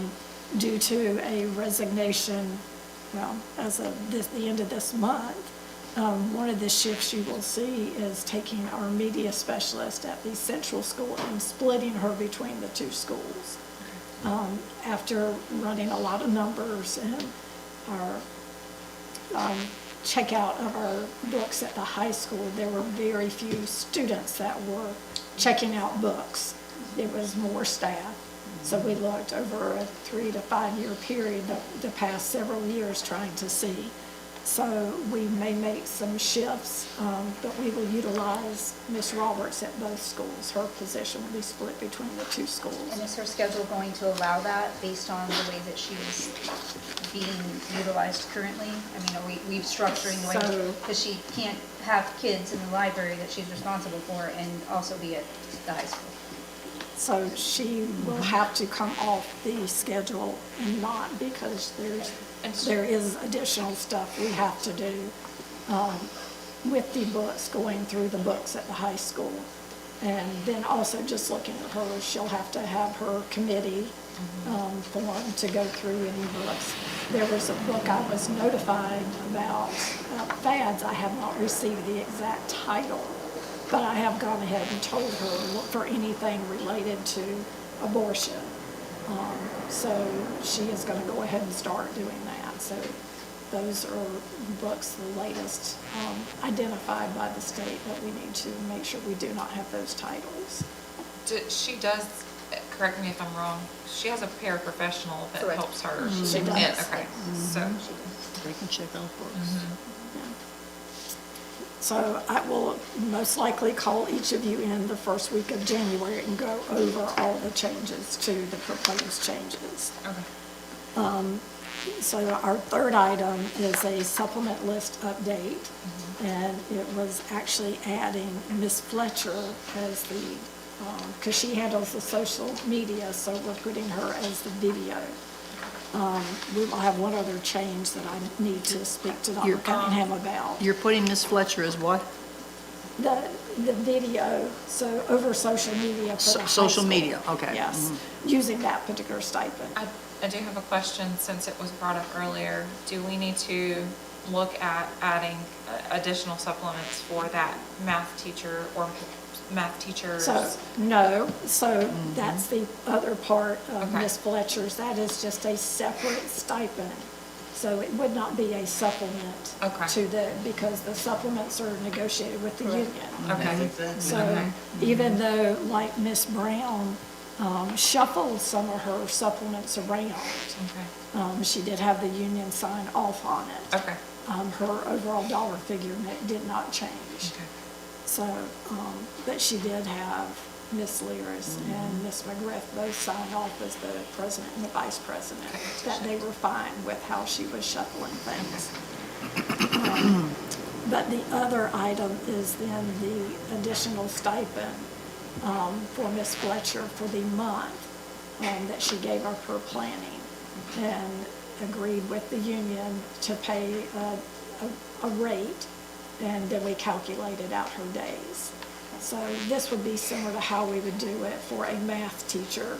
Identified, the board will approve the stipend, and then it'll be paid after they turn in and fulfill their hours if they do it, however long, if they're doing it for a month, if they do it for the entire semester, we will calculate that out for them too. So those are the additional stipend requests that are there. I do not anticipate any others at this moment to be adding to that. So Ms. Hughes Leaks does have some ESC procedures that she wants to be very transparent with the board, add to our website. So she's been working diligently to create these new forms, and also in the process addressing the issues we've experienced at Central. So she's got these forms. She has emailed, or I've forwarded her email to everybody's email, one additional that we will add here. But these will be her ESC procedures. I can have her go ahead and walk through the forms if you'd like, so she can explain each one.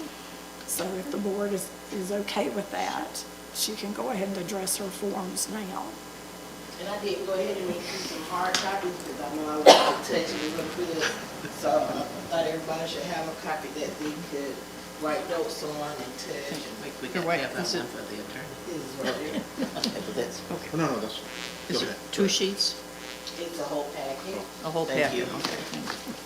Thank you. This one. I need paper clips. And I did forward your strategic plan to Thank them. you. Thank you, ma'am. And the reason I had Dr. Pickles forward that document is because I just created a faster processing system on my personal device, and it does not present the same way on our district device. So I'll print a copy off that device so that you'll have a formatted copy. As Dr. Pickles mentioned, we do want to provide information from the Exceptional Education, Mental Health, and Student Services Department.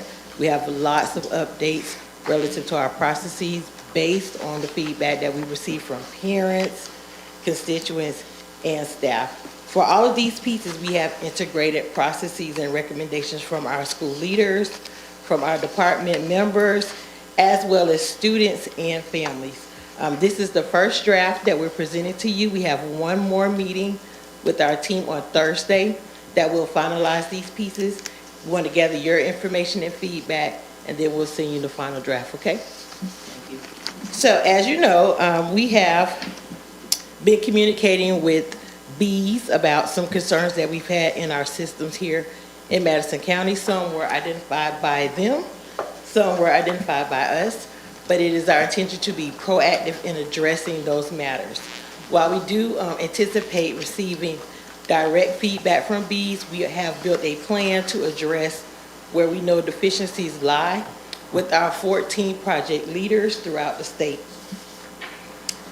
In that process, there are 18 indicators that the state monitors, ranging from ESC graduation all the way through timelines and support of referrals from parents and/or staff, consent gathering, and then accuracy within our plans and implementation of the plans that we provide for students. As Ms. Brown mentioned, we are having our last open house. I think this is number 7 that we have extended to support North Florida Child Development Center. We had 15 students who participated on last week. Today, we also have 15 students signed up. We have 5 students who have not, at this point, accepted access or to register for our open house. 3 of those are related to staff at North Florida, and then there are 2 other families who are considering whether or not they will move forward with placement. So we're excited to bring this process to fruition and transition our students. We have identified the classes. We've received feedback from teachers with regards to the distribution of ESC student populations. We have provided the state language to Ms. Brown, as well as all of our pre-K teachers, so that everybody has a good understanding of what the classroom ratios are, what the certification and credentialing requirements are, and how we will distribute those kids to be equitable in our practices. For MTSS, which is the area that we're working with Bs the most, we have several areas of information that I will address quickly, just to give you some context, but you also have a hard copy to review today or at a later date. The first is our SAM data, and SAM is a self-assessment model that the state has developed for districts and schools to identify where our gaps are, areas of improvement, and areas of strength, so that we can be strategic in our work. We often like to identify our strengths, but it's critical for us also to be able to determine where we need improvement so that we can be intentional with our focus. In our SAM assessment, we evaluated both schools as well our district processes. We came out above average overall, but we did see some very distinct differences in the ratings for Central School and the ratings for the high school. One area of critical feedback was in leadership. The second area of critical feedback was in professional development. And the third area of critical feedback was in data analysis. So our staffs, our team members, and our administrators have identified that we need to put more emphasis on those 3 areas. Within your packet, you'll see the new recommendations for our behavioral and mental health referrals. Quite often we find that we kind of cross-intersect those 2 pathways, but technically and medically, they're 2 independent functioning pieces. Behavioral health addresses behaviors. They may be positive or negative, but they impact the flow of the classroom. They definitely impact learning. They may be impulsive. They be hormonal. They may be medical. Then you have mental health issues that we also address in our district. Right now, there is kind of a integration of the 2, but we triage each of those entities independently. So mental health is supported by our internal school mental health counselors, sometimes marginally supported by our school counselors who provide guidance support, and then we have referral to the CAP team for extensive and intensive support. We have our behavior interventionists who provide support for behaviors. I know last night we presented a contract for a new vendor to support our schools. We're meeting with those related services providers, the behavior contract, as well as vision, hearing, OT, PT, speech, and psychological services today to review our expectations for their interactions with our students on campus, to review our school district policy with regards to interaction with students on campus, to refine our language around who they may have direct contact with, as well as to provide administrative support for them in the development of our school site plans for services and PD to our teachers. Okay? So we have our new mental health referral. It is intended to provide additional information to our team to make sure we are addressing the appropriate recourse. So it identifies who the student is living with, because we find that there's a great impact when the students are displaced, and although they may not be homeless, with accordance to the McKinley-Bento Act, it defines them as transient and needing additional support. So it becomes critical as to who they're in the care of to gain feedback about what may be causing the interactions that we're having. It also identifies whether or not the student has an outstanding diagnosis, impairment, or disability. And that was not a part of our previous plan. So although the student may have something that is identified by a physician, it was not indicated on our plan and oftentimes did not become a part of the consideration for services. And then at the bottom, you see the different concerns that we have identified and targeted for the referring person to give us feedback. The next page asks about ESC and 504 services that may be currently in place, and it also offers an opportunity to collect information about supports the students are receiving already. Those two components were not a part of our previous plan. We've also tried to consolidate some of the additional forms that go along with this process. We've added a consent piece and defined whether the consent is for mental health or behavioral health, or both, and if they would like to review the plan prior to implementation, or if they give us permission to go ahead and get started immediately. The last section we added is related to Medicaid billing. We do currently have a separate form for that, but we know that oftentimes when we capture parents, they're on the move. We want to get as much information approved and authorized on that first contact. So we've consolidated that also on this form. The last section talks about any additional information that is critical, and then, of course, what our intervention team is planning to do next. Now, anyone can submit this form. It does target parent and guardian, but any staff member can submit this form on behalf of a student based on the behaviors or concerns that they see present or that have been provided to them through oral observation. The next item connects to this referral form. It's the process by which we will determine what services will be provided. So we have created a double-track pathway to address mental health and behavioral health concerns.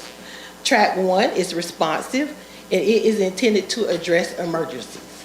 So if there's a crisis today, you became homeless, your house had a fire, someone died, we will triage you today based on the urgency of the matter, and we will also provide 2 additional sessions of counseling.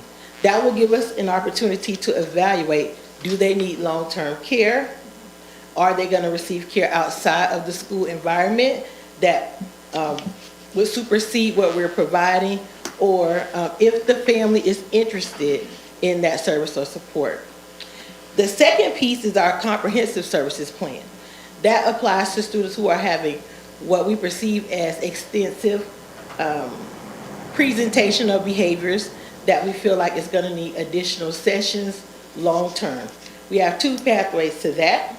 If your mental health or behavioral health counselor determines that what they've seen in our responsive incident requires extended care, we will go through the consent process and build out a long-term strategic plan for that student.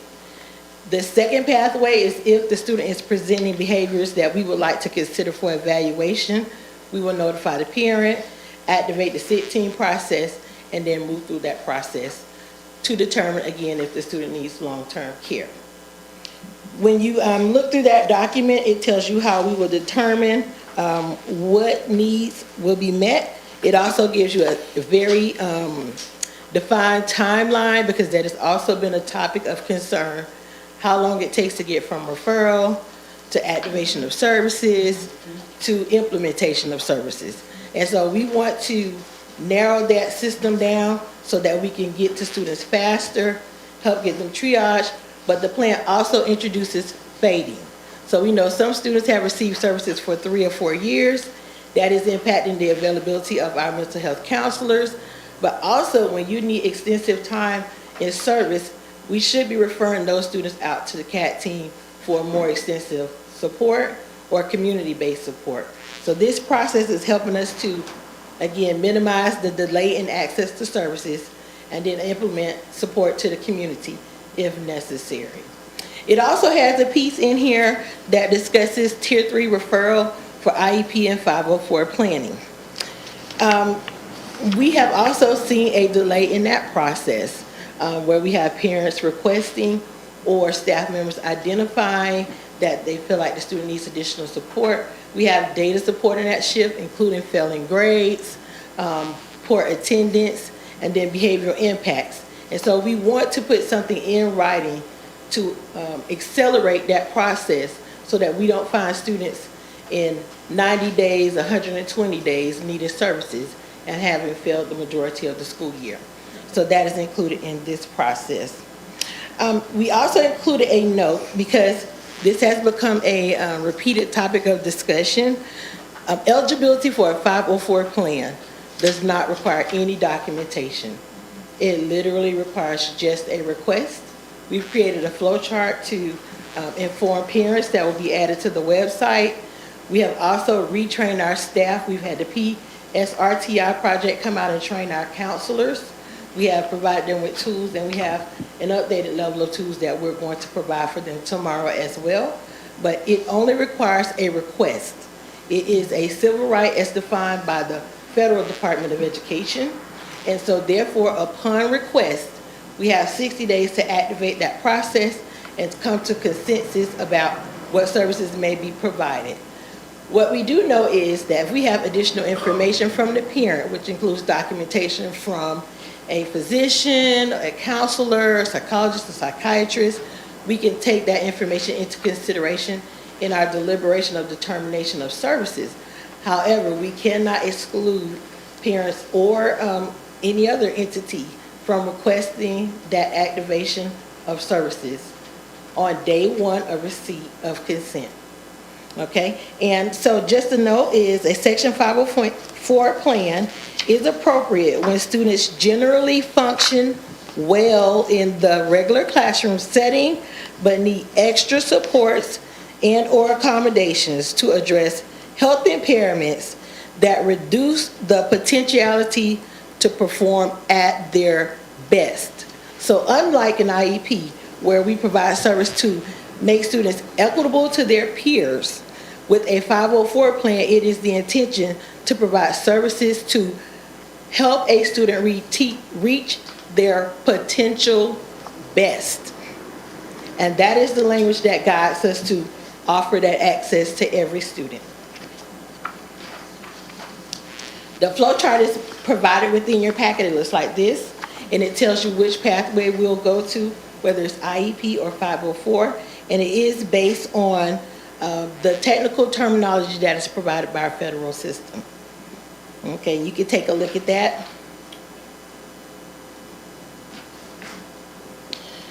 The next piece that is not included but is available to you is information about our MTSS process. So we are in the process of building a complete MTSS manual for our entire district to align our services, systems, and processes. And that is being guided by, again, our PSRTI project at the state level. They are walking through that process with us on each level. We're integrating the new curricular pieces that Dr. Holmes is identifying, as well as new remediation pieces. We've heard a lot of conversation on the board talking about the validity of the tools that we're using and the fidelity of the tools that we're using. And we're vetting those pieces through our state process to determine if they are for best practices to be implemented in our district. That manual should be completed in January. Because of the shift in our dates, it won't be prepared for the January 12th agenda, but it definitely will be for presentation to the board at our January workshop. The last thing that is included in your packet is our strategic plan, and this is the one that is all formatting in the printing for whatever reason, but it identifies our training systems, it identifies our roles. So we also have a digital format of this that's going on the website, because we have found that there's delays in informing parents where to go when they need information. And so although I am the director, there are critical pieces that are aligned to our staffing specialists, our mental health counselors, and our MTSS specialists, that we don't want parents to be delayed in connecting to those services. So this format identifies the point of contact for strategic areas, Hot Topics 504, which is guidance counseling, Hot Topics Pre-K, which is our primary level staffing specialist, and these things are going to be available to everyone here as well as the public. It also includes our strategic professional development plan. And this development plan was crafted with the support of 8 of our 14 state project partners, and their role is literally to build these pieces out across the state. They provide me access to exemplar, small district information forms and documents that we can use as a guiding point for us. They provide research and data, and they also provide professional development. I did hear one of the board members ask a question with regards to behaviors and training. We are providing training to our ESC staff, our access teachers, as well as our self-contained teachers directly from the state.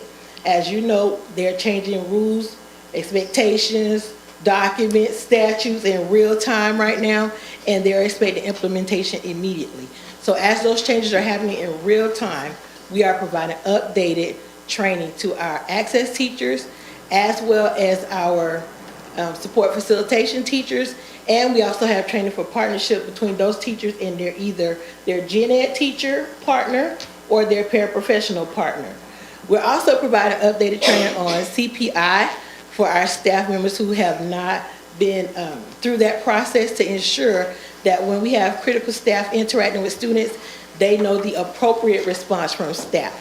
Oftentimes it is with good intentions that we will attempt to hug, hold, soothe, or restrain a student to prevent harm, but our CPI status and training tells us what each level of staff member has the ability and the reduced culpability of if they complete a specific behavior or response. We want to make sure everyone is clear on their role and also who they should be activating when there is a critical situation happening on campus.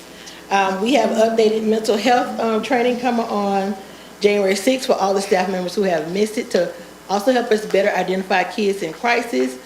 And we have trained 2 of our district staff to be mental health trainers for our district area, so we no longer have to pay to facilitate that process. And then the last thing is our strategic plan for training for each level of stakeholder. Our ESC teachers and staff on site.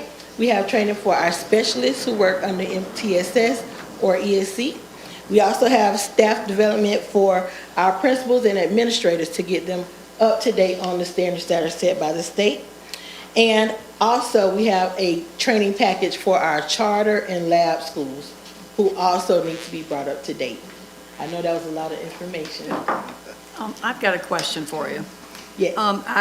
In regards to the 504 plan, is it typical, I'm not sure if this is going to be worded correctly, if you've got a student that has a lot of problems, there's fighting, there's anger, there's this, that, and everything else repeatedly going on, is it typical to have that student referred to this 504 plan?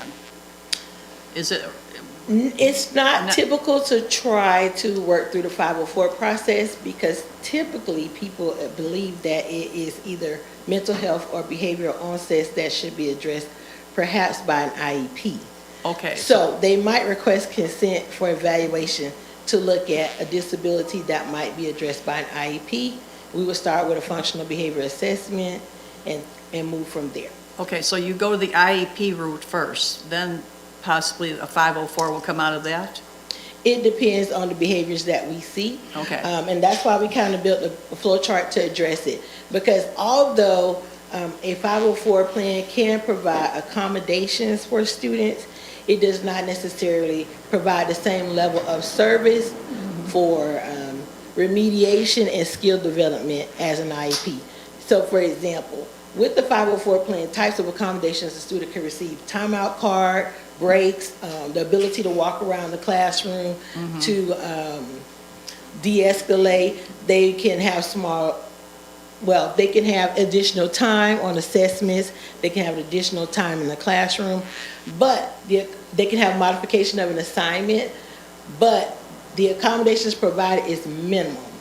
Now, when you look at an IEP plan, we can provide counseling, we can provide timeout card, small group, change of setting. They can go into an access classroom. We can provide ESE classes that address life skill, life function, skill development that is not available through a 504 plan. So we will be looking at the behaviors we see, the environmental pieces we know, the data concerns and the assessments from our specialists to determine which pathway is the best pathway to go. Okay, well, thank you, that's a good explanation. But I'm wondering about these students that are repeatedly having problems and, very aggressive. Now, who would the teacher be the one, or it could be the parent, you said, that could actually instigate this? Anybody can activate. Anybody can activate it? Anybody can activate it. And we can start through a 504 process and determine that the services that they need is going to be more extensive and transition to the ESC process. So you could start with the 504 then? Correct. Okay. One of the things we're working on development with our staffing specialists is looking at students who have had a 504 plan for multiple years. A 504 plan must be reevaluated and reactivated every 3 years.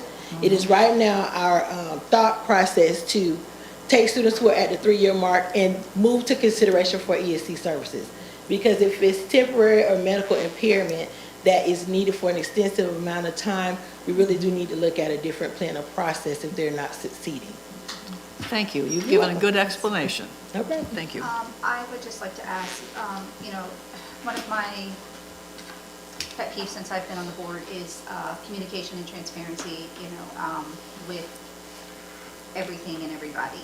I know that we are transitioning into that direction with bringing on the communications personnel and revamping the website. The social media from all of the schools is, rocking and rolling. So I know we are digitizing a lot of our applications and a lot of our processes. Are we going to have this available on a Google Doc or a Jot form on the website as well so that it's easily accessible to the parents or the teachers or anybody that wants to be able to fill this out? Yes, all these documents will be created digitally. Two things that we have already started working on to digitize through Skyward in the parent portal are first, the consent form. We do feel like a request for consent for a 504 plan or an IEP, a parent should be able to sign it in Skyward just as we do other documents. That will document the time and date that they requested it, and then we can send out notification to our team to get started, because there is a disconnect there when you have a piece of paper that might be floating around.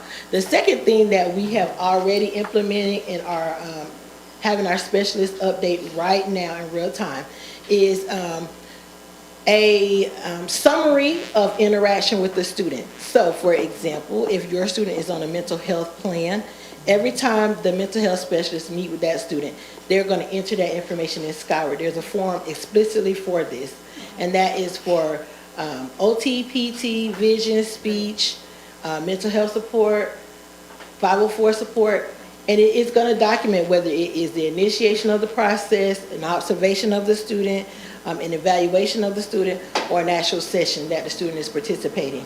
Once that's entered in the system, administration will have access to it, but the parent will also have access to it. Because we get a lot of feedback from parents saying, I don't think my student's receiving services, and when we track down the drives, the different spreadsheets, it's late in the day, or it might take us a couple of days to find that information. We want the parents to be able to see what's happening in real time. At their fingertips. I love it. Thank you. Yes. Thank you. You have any other questions? Thank you. Thank you. All right, I'm going to call for a 5-minute recess before we move forward with this meeting.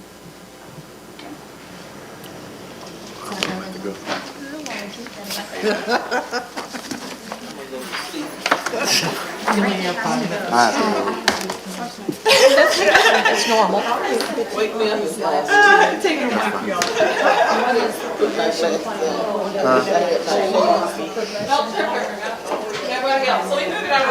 Okay, everybody take 5 minutes now. Okay. 5 minutes now. They'll wake you up when they come back in. I'm putting my shades on. I wish I had my shades instead of my reading glasses. Ooh, you did very well.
at 10:49 a.m. And Dr. Pickles is going to So proceed. at this time, we will ask for, so we already have the student code of conduct is already published, but we would like to amend that, so add like a supplemental sheet with some changes. So that's what Mr. Rod will come up and address those now. So he can talk about each of the amendments or addendum that we wish to add, and he can address it on what page. Yes, sir.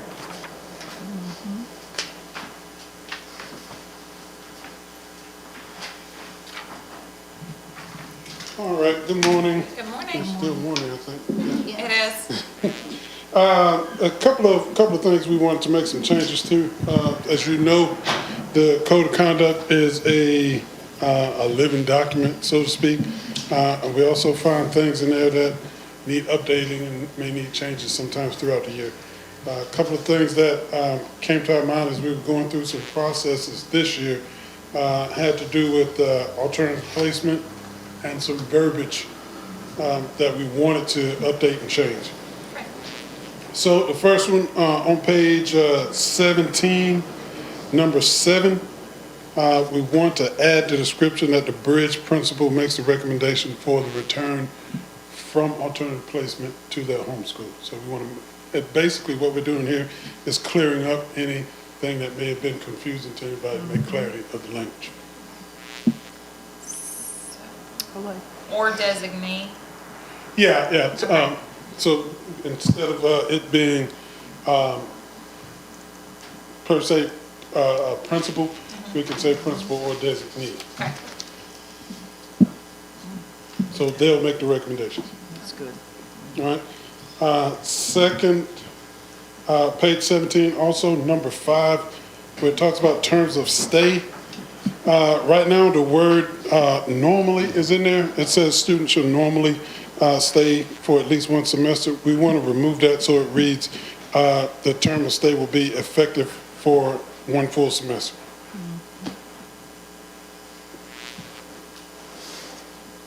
All right, and also same line where it talks about transferring from Bridge back to their home school. We want to remove the word normally there, so it says will occur at the end of a semester. Okay. All right, same thing, talking about alternative placement, page 17, number 7, when we're discussing returning to zone schools. We want to add students recommended for return to zone schools will be reviewed by the school's transition review committee to determine appropriate placement. So we're taking out district committee there and adding transition review committee. And that's only to determine appropriate placement. Yes, ma'am.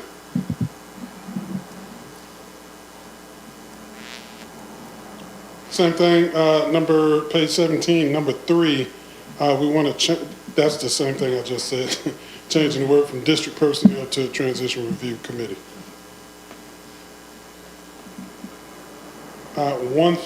A couple things in the grid, on page 56, number 38, the title says use of possession. We need to correct that to use or possession. So the correction in the title would read illegal drug possession or use, and also correct the first sentence to read possession or use of any drug. I think right now we have it kind of backwards. It says use or possession. We want to change it to possession or use of any drug.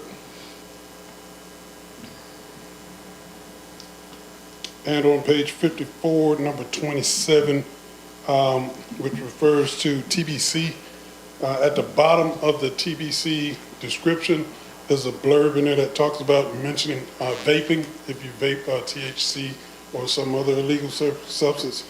We want to change that to where I'm going to go ahead and read it so we don't confuse it. It says vaping unauthorized substances like THC or any form of marijuana or other illegal substances.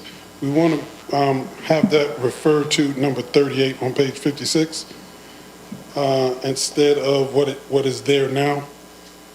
Right now, what is there says instead of prohibited and result in recommendation for possible criminal charges. So number 38 is we're referring the THC to a drug possession or drug use. So when we say refer to number 38 on page 56, that's what we're referring THC to. So we don't have any confusion with the TBC and THC.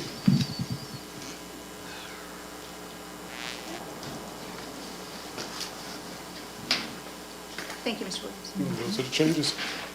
Do we have to advertise these new changes? We'll have to advertise them after they're voted on, Yes. if it passes the vote. Well, I do know that's the question I'm asking.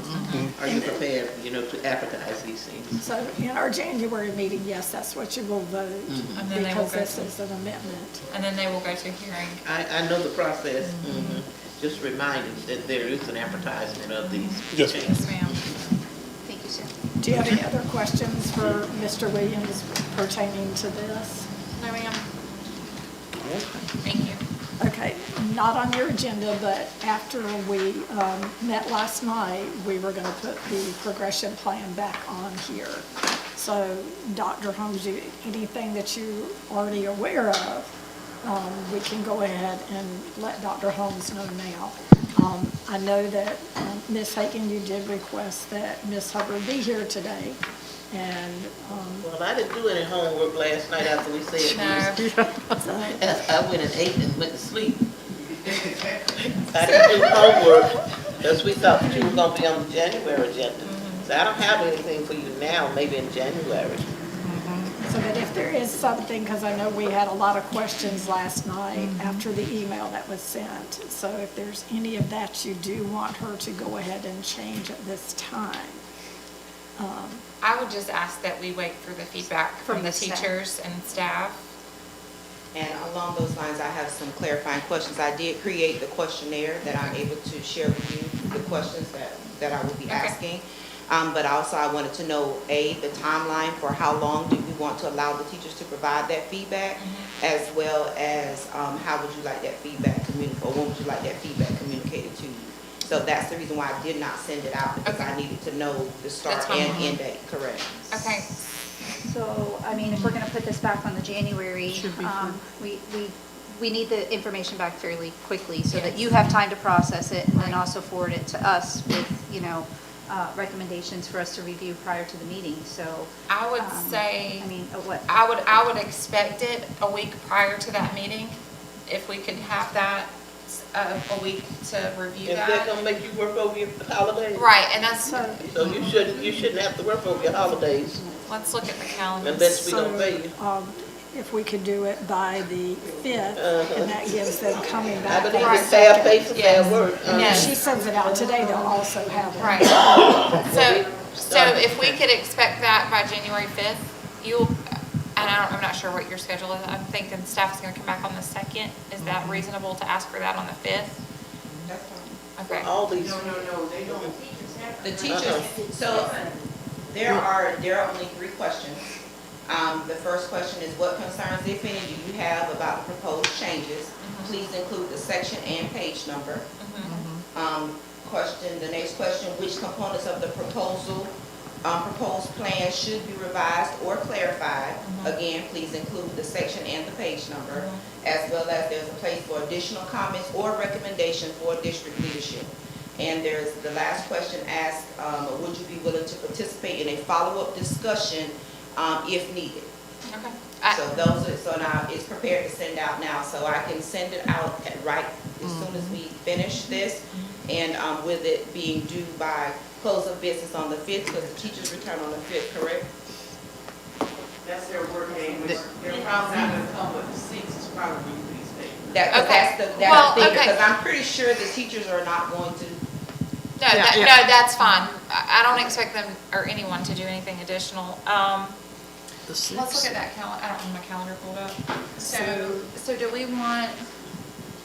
So if we're going to try to discuss this at all during the January meeting, we need to have the results returned by the 5th to be able to allow Dr. Holmes to compile it Correct, to and present make to those us. Are you doing that on a Google? It's a And so it should compile, Yeah, and it's, so it'll print out on the spreadsheet. right, So right. I can download the spreadsheet, And just- because it's all long response questions, Right. so we can. I'm just gonna call a spade a spade. I mean, if they have their information together enough that they can send it to us in an email, they have it together enough to go ahead and fill out your little Google Doc and have it to Thank us by you. Friday, so that everybody can enjoy their break and we Thank have you. time to process it. So Thank that's you. how I feel about Because it it. seems as though they already have what they needed because they sent it to us in Correct. an email. I would say. I mean, their it's feedback is Tuesday. valuable. It's Tuesday, if they can have it to you by Friday, this Friday? No problem. I think it's, That does, We're progressing along, this train moving. okay. thank you so much. You're very welcome. Thank you. And then that will give Dr. Holmes time to compile everything. Correct. And have it to where it's then posted for the entire week prior to. All right, so that is everything on our agenda then. Is there anything else the board would wish to see? I do have Dr. Cunningham here, so I know we requested Ms. Brown to make a presentation at this one. Do we want Dr. Cunningham to make a presentation for the high school? And is there anything particular somebody would like to hear about? Or from any other staff? I mean, being that we have constituents asking for updates, it's not gonna hurt to have her come do just an update of, the status of where the high school is. Okay. I did prepare something just in case. I wasn't going to put you on the spot. So we could possibly address, her testing, and then our graduation rates, we could address that. That'd be And then great. some things that she is implementing and putting in place. So if you'll prepare to have that then. If I could just ask, since we do have all of our department heads here, from the superintendent and Mr. Ginn, where we stand on the status of our greenhouse and our barn.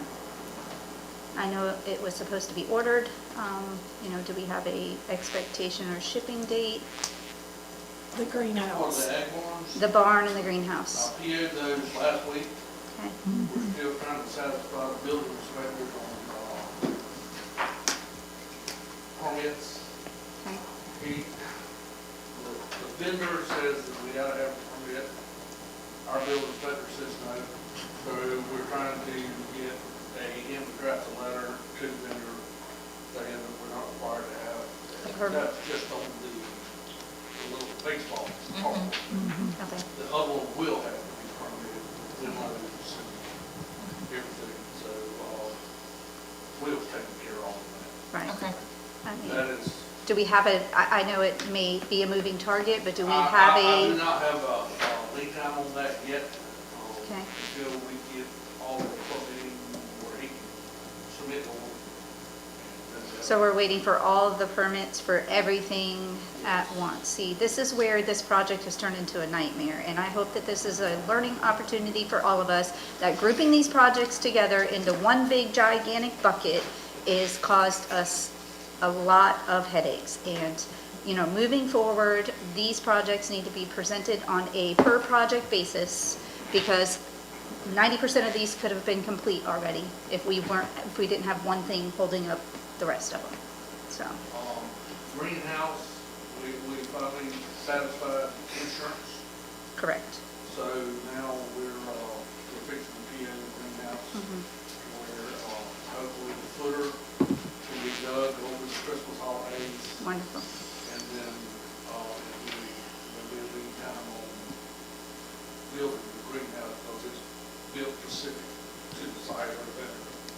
So, that shouldn't take long after the build finishes. Okay, all right, thank you. Any further questions for any of our other departments? No, ma'am, but I would just like to say to everyone here, I really enjoyed this meeting.